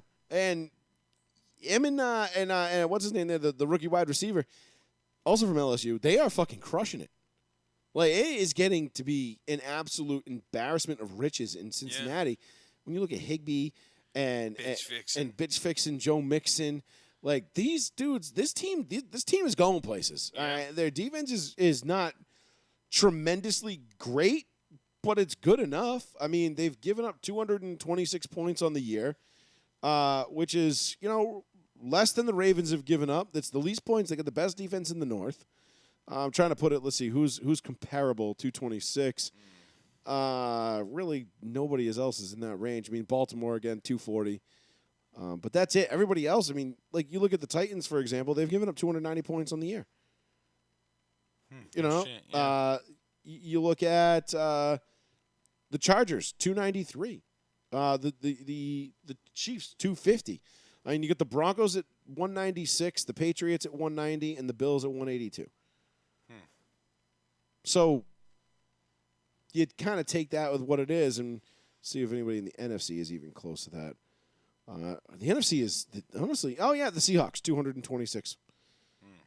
Cardinals, 202. Decent defenses right there. Yeah. I'll have to look a little deeper into it, see who really is the best. And I'll get into the I'll nerd out on the plane ride down to Miami. Yeah. Just get fucking full blown, get real sweaty. Start looking at third down completion percentages and red zones and all that fun shit. All that fun shit. You own a Spruce? Is that what you were just getting? Oh, I thought you were getting up. No. Why do you want me to? Yeah, why not? Yeah, okay. Why don't you go ahead and make us a drink, and then we'll put a nice little happy red bow on this, and we'll get everybody started off for December, because it is, in fact, December. What, tomorrow, right? Tomorrow's December? So we'll get that. So, yeah. But anyway, 774-992-8702. We appreciate all the calls tonight. Great show so far. We've touched on the Bengals, the Cowboys, the Raiders, the Seahawks. Obviously, we've gone heavy on the Patriots. My thing with this is this. Like I said to Pat when he was on the line earlier, Patriot fans, don't lose your shit when and if likely the Patriots lose at Buffalo on Monday night. I'm not saying they can't win this game. They certainly can. It's not above them to come out or below them to come out and win this. Or it's not below the Bills to come out and blow it and just lay an egg for absolutely no fucking reason. Don't sweat that. But in the event that they lose, and I believe that they are going to lose on Monday night, I am picking the Bills to win on Monday night. This is just going to be a small little speed bump on the road back to the Super Bowl for the Patriots, because they don't get there this year. I'm telling you right now, when we get the odds, next early February, mid-February, what's the Super Bowl on the 14th this year, 13th. Once we get the odds on February, the Monday after for next year, Patriots are going to be a favorite. Mac Jones has absolutely proven that he's going to be able to play in this league. Belichick is still the GOAT. Matthew Judon, or as a lot of Patriot fans know, the guy with the red sleeves. Yeah, that guy. I don't know who he is, where he came from, but that guy with the red sleeves, he's pretty good. That's because most Patriot fans are pink hats and they don't actually know their own team. They don't pay attention like that. They just casually tune in. They got one eye on the game, and then the other eye on. They're like, oh, I gotta go mix my chili. Hold on, let me stir this up a little bit. Oh, let me go to Dunks real quick and get an iced coffee. I need my third one of the day. Oh, look at that. It's already the third quarter. Holy jeez. Anyway, how's Tom Brady doing? Oh, the Bucs are on? Oh, good. Let me watch that. That's basically how it fucking goes in New England with these New England fans. They're just most of the time fucking clowns. But we knew that. I've known that. You know that. We all know that. There's about 10% of New England fans that actually know what the fuck they're talking about. Thank you, sir. Yeah, well, that's the way it should be. Okay. So we've covered that. But my thing to you Patriot fans again is don't sweat it. Listen, you're probably going to drop this one on Monday night. It's not as big of a deal as you think. It's really not. The Bills are still a game behind you. You still got there's still a bye week to come. so on and so forth. The Patriots are going to be fine. That December 26th game, though, that's the one. And the best part about that, it times out perfect because you got them at home. And I'll be there. And you'll be there. Maybe I'll I'll try and fuck you, Mac Jones. I'll try and juice some tickets into that one so I can go up there and we can just maybe we'll go in the parking lot. We'll just fight everybody together like good old days. All you gotta do is just buy a nosebleed and I'll just buy you a Optum Lounge ticket. I mean, we could just go up there and just just go in the parking lot. I don't even need to go in the game. Just go in the parking lot and just fight people. Be like fucking what's his name? Fighting round the world. Russell Crowe. Oi, chugga. Oi, fuck. Oi, fuck. I'll fucking go anywhere, mate. Yeah. Fucking Sheila.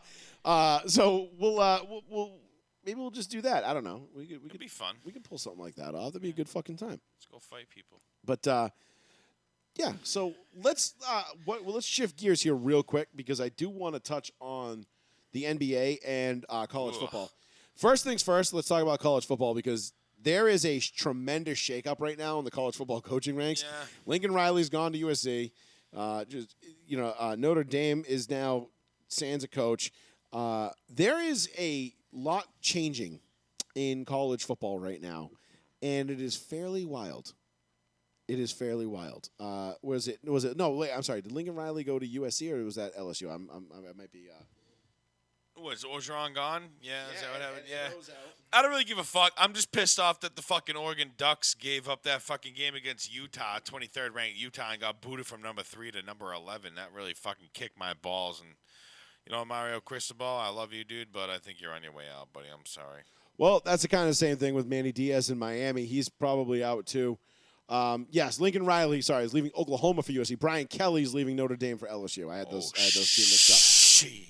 So, which is the Brian Kelly one is kind of weird to me because in the hierarchy of all things college football, Notre Dame is one of those holy grail jobs. You don't leave that job. That's weird. Yeah. That's why when you said that, I was like, wait, really? He's leaving? And not only that, but he went to go to LSU where it's like, all right, like you're going to LSU. You're now in the SEC. You're going to deal with Saban. Like, what are you trying to prove here? It's got to be something about location, geographical. He's like, I don't fucking want to coach here anymore. Fuck this shit. I don't want this Or do you think? bullshit Do you think north. maybe he's just like tired of like maybe Notre Dame is tired of him. Maybe they just grew apart and they're just like, you know what? Let's just reset because Lincoln Riley going from Oklahoma to USC makes all the sense in the world because USC is also one of the holy grail jobs. There's like 5 or 6 jobs in college football that are considered holy grail, right? I'm talking about when you look at, in past, for tradition, national championships, overall success, USC, Notre Dame, Alabama, let's see, who else? Ohio State, Michigan. Ole Miss? No. Nah. No, God, no. I wouldn't mind. I like Ole Miss. But they're not a holy grail job.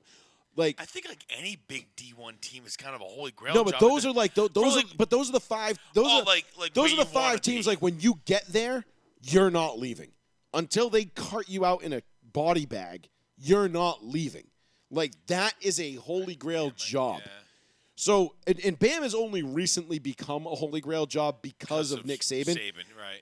But you've got Bama, Michigan, Ohio State, Notre Dame, USC. I guess maybe you could throw Texas in there.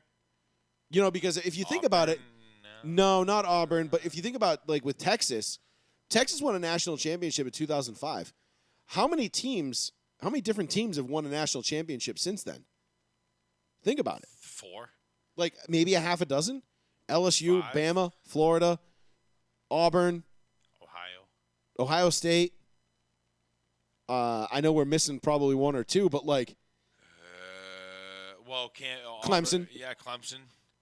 So literally like 5 or 6, maybe. Yeah, not even. Yeah, like a half a dozen. So in a 16-year period, only maybe 6 teams have won a national championship since Texas. So I think you could put Texas in that elite rung of holy grail jobs. Now, obviously, these holy grail. When I say holy grail jobs, I'm not saying. And I got this. I had this. You're debate. not talking about biggest paycheck. I'm not talking about. No, I'm not even talking about biggest paycheck. What I'm talking about is when I say a holy grail job in college, it's one of those end game jobs. Like LSU is the place that you go when you hope to someday coach Bama, or like Urban Meyer going from Utah to Florida. You know what I'm saying? Like, there's those springboard schools, like your SMUs, your Oregons, your Ole Misses, Auburn.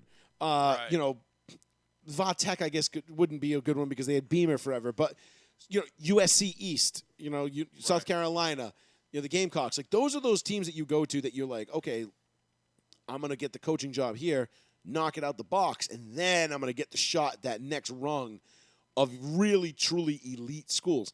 I mean, Lincoln Riley, when he signed on with USC, he signed on, it was a $110 million deal. So he got $110 million, and he gets a private jet 24 hours a day, 7 days a week as one of his perks. Think about that. This is a fucking public college in California that just gave a guy $110 million to coach their football team. They're like, and here's a private jet for you and your family whenever you want it. I feel like going to... Like, I mean, don't get me wrong. I love playing football, but I really feel like I fucked up and I should have coached football. Yeah, no shit, right? Because that would have been... I want to go to the Catalina wine mixer this morning, It's right? Like, it's not this. Lincoln Riley, like, all right, season's over. Like, what do you want to do today? Like, I don't know, Sunday morning? Want to go catch the Super Bowl? Like, let's hop on my private jet. We'll go. Let's go skiing in Banff. I know some people. Like, whatever, fuck it. Let's go to Blackcomb. But these college football jobs are crazy. And then you've got, like, that second rung of schools, which is where you'll find, in my opinion, like LSU, Miami, fucking Michigan State, UCLA, Stanford, Oregon, Oklahoma State, Texas Tech. Those are your second rung A&M. Your second rung, like, good school, great program, but you're not quite elite. Like, Michigan has been trash forever. They finally fucking Jim Harbaugh finally beats Ohio State. Yeah, finally. And what's that going on since the 90s? What? That they haven't? No, the last time they beat Ohio State, I believe, was 2016, but it was very fluky. Oh, Jesus. Oh, but before that, it had been like 12 years, 13 years. Okay, that's what I thought. Yeah. Early 2000. Oh, Michigan has gotten dominated in that rivalry. Like, it's so bad to the point now where, like, even Michigan fans are like, yeah, this isn't a rivalry. This is just... We just both play in the same conference. Yeah, I guess. I thought it had been a long time since they had beat them. I mean, Michigan can't even fucking barely beat Michigan State most years. Like, get the fuck out of here. Michigan anyway. Who cares? Exactly. They're fucking trash, dude. Yeah, like, I'm such a shit program. Yeah.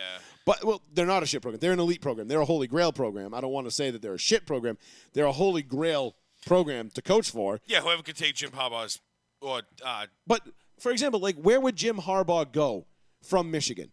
Think about that for 1 second, right? If you're Jim Harbaugh, where do you go? You're not coaching in another college. No, somebody's leading up to his job. I know, but I'm using it as an example. Like, somebody right now at Southern Illinois State as an assistant is angling like, all right, if I get here and then I can get to Ohio State and then I can get to Michigan State and I could get to Michigan.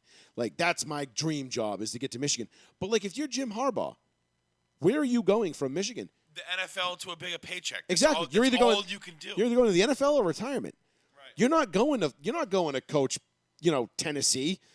No. You're not going to the Volunteers. And that's no disrespect to Tennessee, but it's a step down in terms of those programs. You're not leaving Michigan to go coach fucking Tennessee. No, you're not even leaving there to go to Florida or Miami or any of those places. No, you're going to stay right there. The only thing that's going to make you jump that is a paycheck, because I guarantee you, and even Jim Harbaugh would know, if he goes from Michigan to the NFL and makes a jump, listen, dude, you're not going to have the same success. You're going to have a fatter wallet, but you're not going to have... See, I think Harbaugh could coach in the NFL again. I think that's the next logical step. If Pete Carroll leaves, I could see Harbaugh going and jumping to the Seahawks. Could you not? I could see him doing it, but is he going to have the same success? To see him go up there and rekindle Russell Wilson's career? I could see. I'm not saying it's a slam dunk, but when you think about it logically, it kind of makes sense, because there's nowhere for him to go in college that's better than Michigan right now. No, not for him. Like, even Notre Dame is a lateral move. USC is a lateral move, because those teams are on that same top echelon of eliteness. The only way he's going to be better is going to Bama. And you're not getting Nick Saban. And you're Bama. not getting. Yeah, and actually, you're not honestly, that job. I wouldn't want to be the first guy to go to Bama after Saban. Really? No, I don't want to be the guy following the guy. I want to be the guy following that guy. but not the guy following the guy. Yeah, yeah. You Let know, you fuck that fuck up shit. first, bro. Yeah, you go and fucking run this program into the ground for 4 years, and I'll come and clean it up. How's that? Yeah. Sounds yeah, good? Sweet. yeah. I'll be the next best thing since Saban. And then, so yeah, it just you kind of have to look at it. It's just an interesting thing to think about.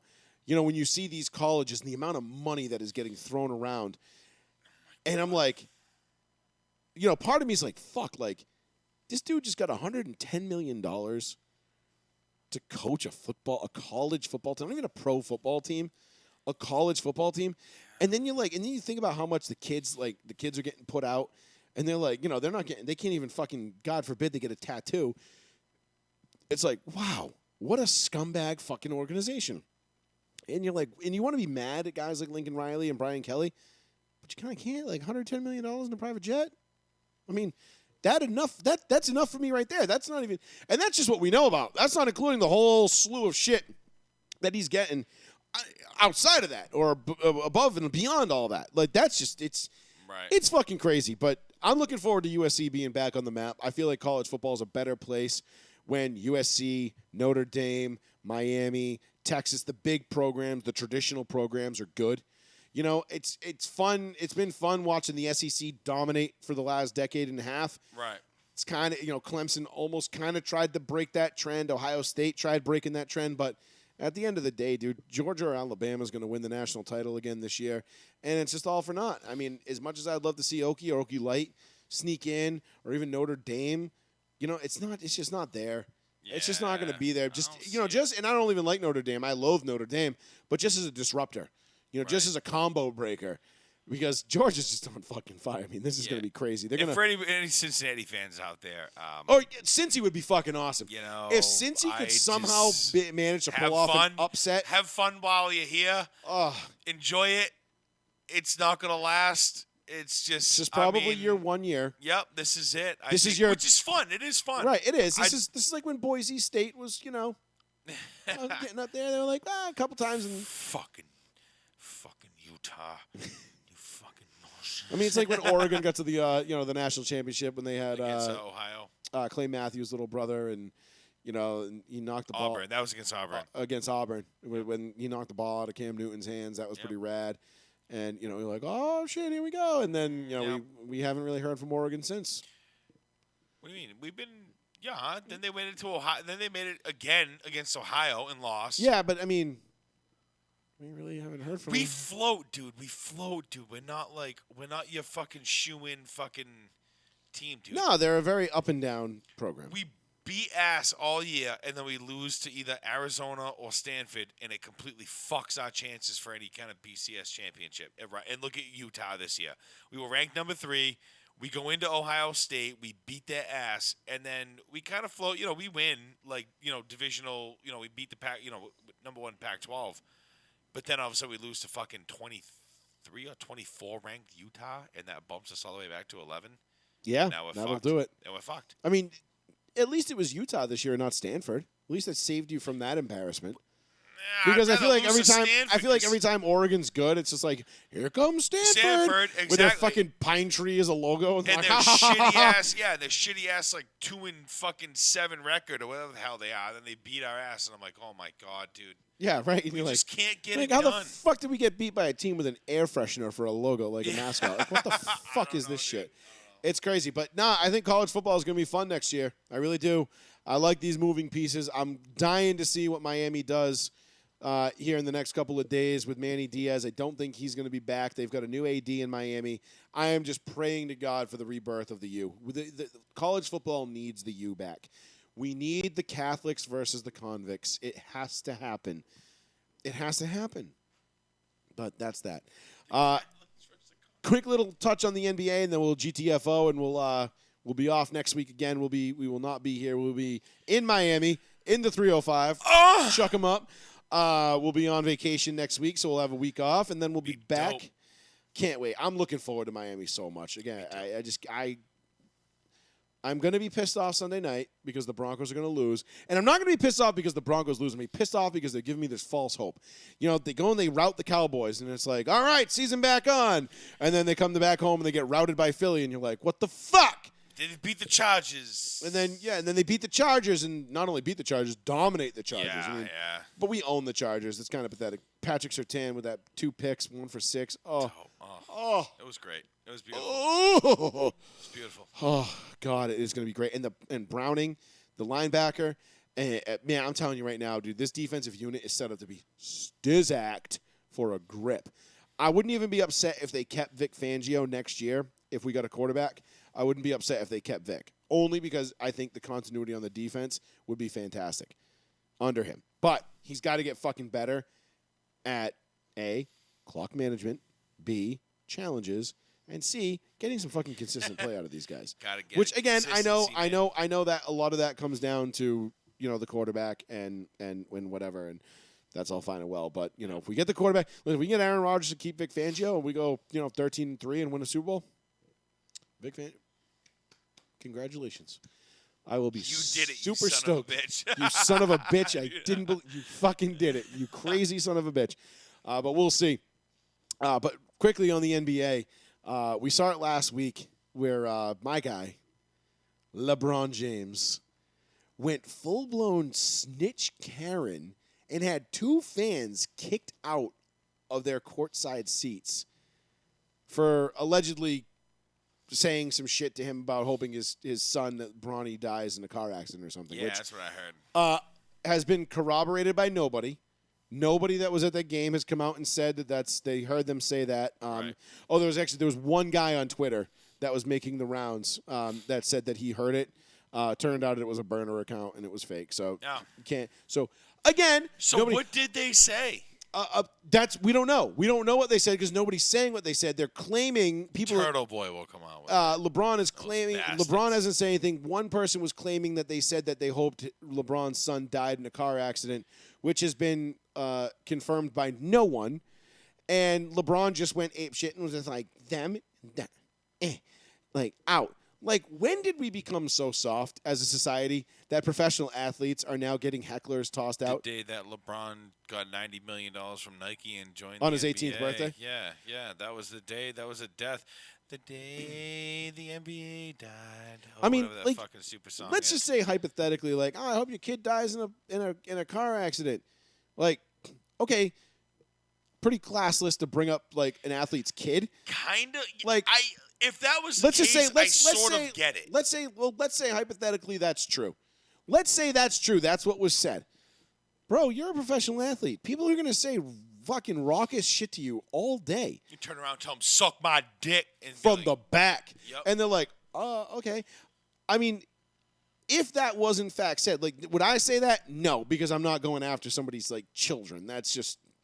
That's what I mean. Like, it's just lowbrow, redneck hick shit anyway. Yeah. But at the same time, bruh, like, you can't... You're LeBron James. You've got to be above that kind of shit. At the very worst, like during a timeout, you find a security guard and you just kind of like casually point them out and say like, "Look, those two got to go, bro. This is what they said to me. I want them out of here." And but keep it low key. You don't walk over to them in the middle of the game like pointing your finger like, "Damn, they're the ones that said mean things to me." Like, it's just such a bad fucking look, dude. And the only thing I'm surprised about is that Red Sox ownership hasn't come out and apologized on behalf to LeBron. And, because, Red Sox ownership would be like, well, yes, fans are very racist, especially our own. I know these aren't Red Sox fans, but they are, Boston fans are very, very racist people. Yes. We are very sorry, Mr. James. Especially the white ones. It's just a very bad look. It's a bad look for LeBron, dude. Like, seriously, I love you. I've defended you your whole career. I'm trying, dog. You just stop making it so fucking hard on us. Like it's almost like when you're defending Trump, right? And like, Trump goes out and says something stupid, and you're like, okay, you didn't need to say that. Like, there was no reason for you to go and like shit on Colin Powell's grave, right? Like the guy's not even cold in the ground yet, and you're like, fuck him, and you're like, okay, yes, I get it. I agree. Everything you're saying is right and it's spot on, but like, that's what we would consider an unforced error. Because now I have to go and people look at me like, oh, that's your boy. And it's like, yes, but I don't agree with everything he says or does. Like, but that's the beauty of it. But people don't understand that they can't differentiate between that. They often conflate it. Oh, fucking hate people that use that word. Fuck you if you do. Conflations? You're conflating things? Go fuck yourself, fucking loser. We all fucking went to 10th grade. We all know what fucking blue book word wealth tests are, you asshole. Fucking douche. So anyway, but like that's like an unforced error on LeBron's part. Like you just didn't need to do that. Like, or at least be casual about it. Right. Like, and maybe LeBron has become. He's not, but though. I think it's because he's become so big and so arrogant. He's lost that self-awareness. He's force-fed, like. Yeah, he has no self-awareness anymore. But he's been force-fed this false sense of like importance. Like, dude, you fucking play basketball. Like, relax, dude. Like, you're not the fucking Dalai Lama. You're not like fucking, a god amongst men. Like, the king. What? Because your fucking douchebag boy fucking crowned you on a fucking court. No one gives a fuck. Like, you're not like somebody to speak out about like. Listen, dude, you're not Martin Luther King. That's what I'm saying. You're dude. not Malcolm fucking X. Relax, bro. Like, you're not. You're Shit, not you ain't anybody. even Kobe. Right. Right. Shit. Fuck You outta ain't even here. fucking Kobe, bro. You ain't even Like fucking Kobe, bro. You'll never be Kobe ever. He'll never be Kobe. Just want to let that be known. And don't get me wrong, like I've defended LeBron a lot throughout his career, and I've had to defend a lot of shit that he's done and said. And this is just the latest in a long line of things. And honestly, like I'm not even gonna defend him. He doesn't need me to defend him. And quite frankly, I don't need to justify like the fact that listen, LeBron wears purple and gold.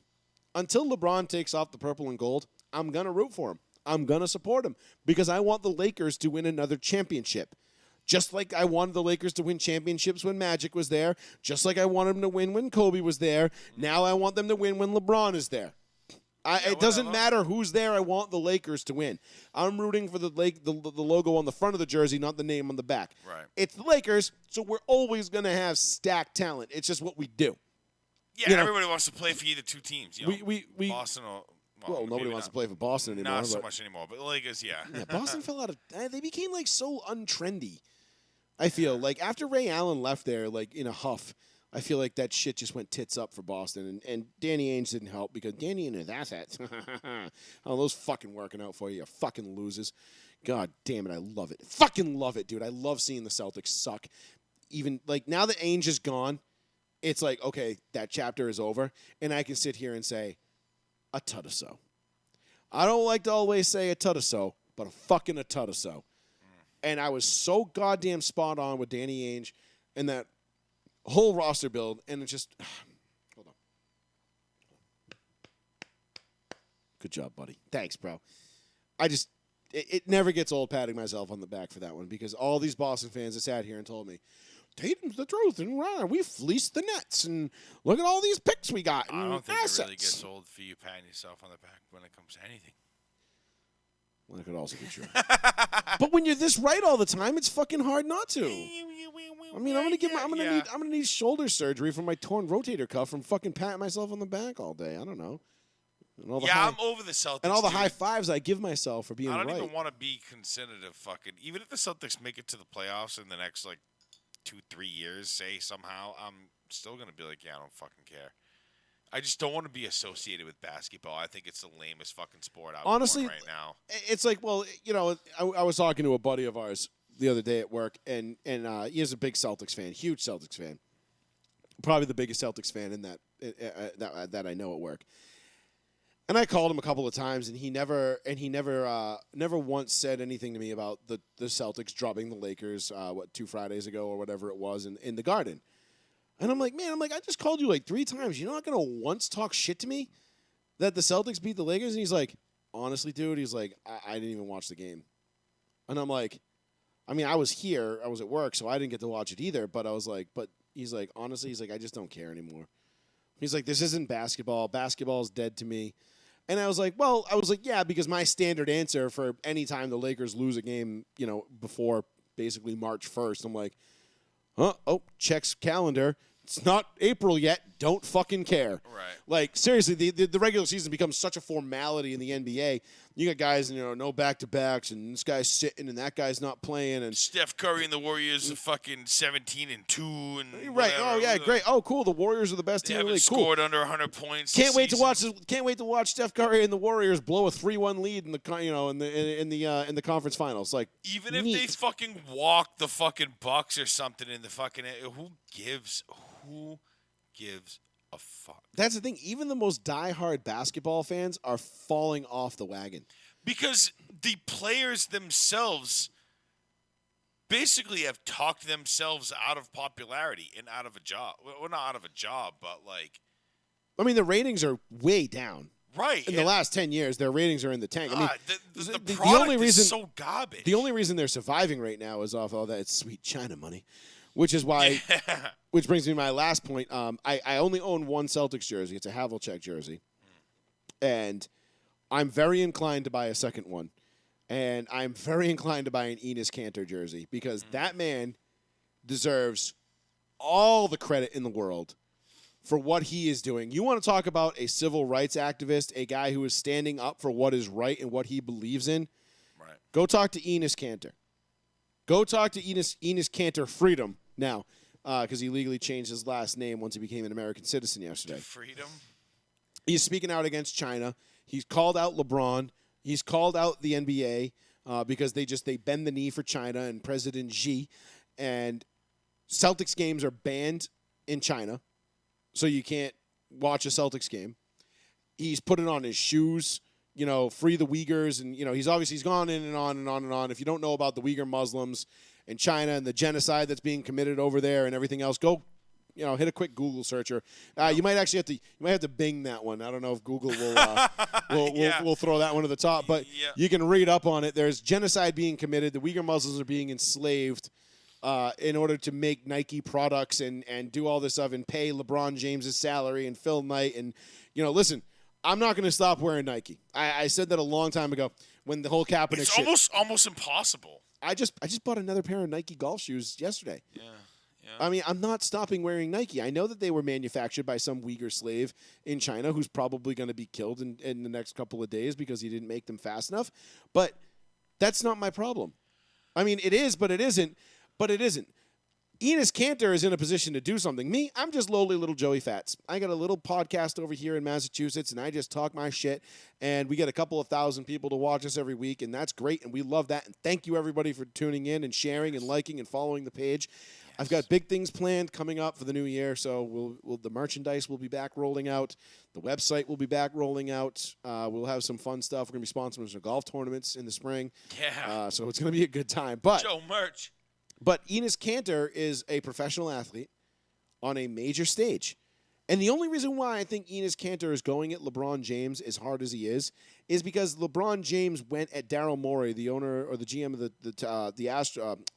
Rockets, it's the owner of the Rockets, and basically told him like, oh, you're not educated on the situation, so you need to shut up about China. When he said, like, free to bet or something like that. Oh, really, LeBron? Hey, how's the first page of that book going? Yeah, exactly. Yeah. Right, LeBron, the fucking guy who's never read past the first 2 pages of a book. Yeah. Every time there's a picture of LeBron reading a book, it's always on the first page. Look it up. It's a real thing. But Enes Kanter is standing up to this guy. He punked off LeBron in Boston, didn't shake his hand, blew past him in the tunnel, had nothing to say to him, was like, fuck you. And he's all about his cause, and I love that for Enes Kanter. So bravo, Enes Kanter. Keep up the good work. You're my new favorite player in the NBA, and I'm sorry. Okay. I hope you keep your cause going. But Fuck yeah, bro. do we want to wrap it there? Do we miss anything, Paul? I don't think so. I think we pretty much wrapped up on everything that there could be as far as anything that goes this week. I mean, we got a big week coming up. Big week coming up. Monday night's going to be fun. Sunday night's going to be fun. We'll be in Miami. We'll be in the 305. Maybe we'll do a little live, a little row one seat one live spot from Miami. Yeah, I'll put my dick out and run down Ocean Drive. No, George R. Martin and from South Park. Yeah. Speaking of South Park, if you haven't seen the post-COVID special on Paramount Plus, on it. It is worth the subscription. And right now, if you're not a Paramount Plus customer, if you subscribe, there's a 30-day free trial.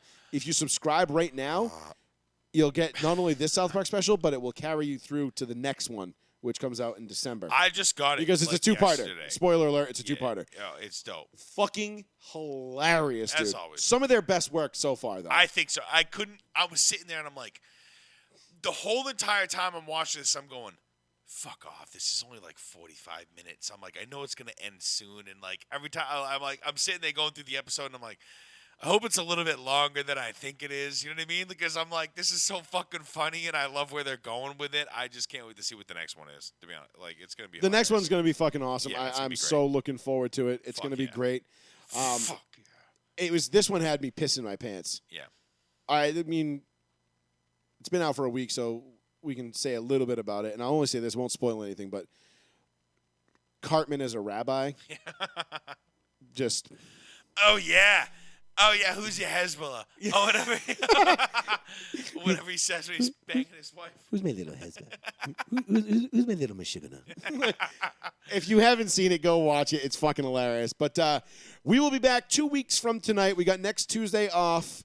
So that's what, December 7th, Pearl Harbor Day. We will be off. So don't forget that. Pearl Harbor Day. That'll also be, 18 years. Or 19 years since Clinton Portis went off for 5 touchdowns against the Chiefs. Always a fun throwback day for me. Yeah. It's a great day. Clinton Portis, man. What a fucking terrific running back he was. Yeah. Back to, like when Durant called in, he was talking about how like bell cow backs and this and that. Like, I think you're actually going to start to see the NFL shift back to that. Chad Bro Sweeps. Oh, you mean the Kid Bro Sweets? Kid Bro Sweeps. You're talking about Chad Bro Chill. That was a different thing. Oh yeah, that was the bro. Kid that Bro was Sweeps. Yeah, it was the Kid Bro Sweets. That was yeah, okay, yeah. It's the Kid Bro Sweets, and he opens up he's got all the candy. Yeah. In his jacket, and then it was Kid Bro Sweets. Reverend Don't Change. Oh no, Coach Hanky Spanky, Reverend Don't Change. He had all those characters. Something every week. Yeah. He had all those characters when he was in Washington that year. It was fucking awesome. The 2005 season. Clinton Portis was the goddamn man. But all right, Paul, let's crack it up there. We'll see y'all in 2 weeks. Enjoy your weekend this weekend, Patriots fans. Woosah. Woosah, woosah. This is a bump in the road. Enjoy. Yeah, enjoy. You will be okay. You will not die. The season will go on. Remember, eye on the prize, December 26th. That's the big one. If you win this one, great. But December 26th is going to be the one that ultimately matters. So, And I'll be there. worst case scenario, the Broncos win on Sunday, and then I have to go full-blown all-in on the rest of the season in Teddy Two Gloves, and that's just going to really chat my ass. Oh, by the way, I'm willing to concede the fact that Drew Lock will never see the field as a Denver Bronco as a starter. He's now had 2 opportunities this year in Teddy Bridgewater's absence, and he has absolutely blown both of them. Yep. And He's fucked. He's fucked. Drew, I love you. I will always remember what could have been. The horsecock lock phase was one of my favorite eras in Denver, post-Peyton Manning Denver history. Yeah. Post-Peyton Manning. Post. I was going to say, even that phase never really got going, though. No, it didn't. It's always going to be the phase of like what could have been. What you hope for. What I was always hoping for. I always wanted Drew Lock to be good because he's got great arm talent and he's a lot of fun to watch. And when he's playing well, he can be as good as anybody. It's just he's a turnover machine, dude. Yeah. All he had to do the other day was not throw an interception before the half and give the Chargers any life. And what does he do? He throws an interception. And like a really shitty one. Like, what were you even doing, dog? Speaking of people that I can't defend anymore, it's just Drew Lock. I'm sorry. That is Ship sailed, dog. The ship has sailed. I am officially putting the final nail in my Drew Lock Love Fest coffin. You will always be in my heart, Horsecock Lock. Yeah, boy. What could have been was never. It's never going to be. And it will never be. Yep. So you can get this on Spotify, YouTube, Apple Podcasts, wherever you get wherever you get your podcasts within an hour after the show.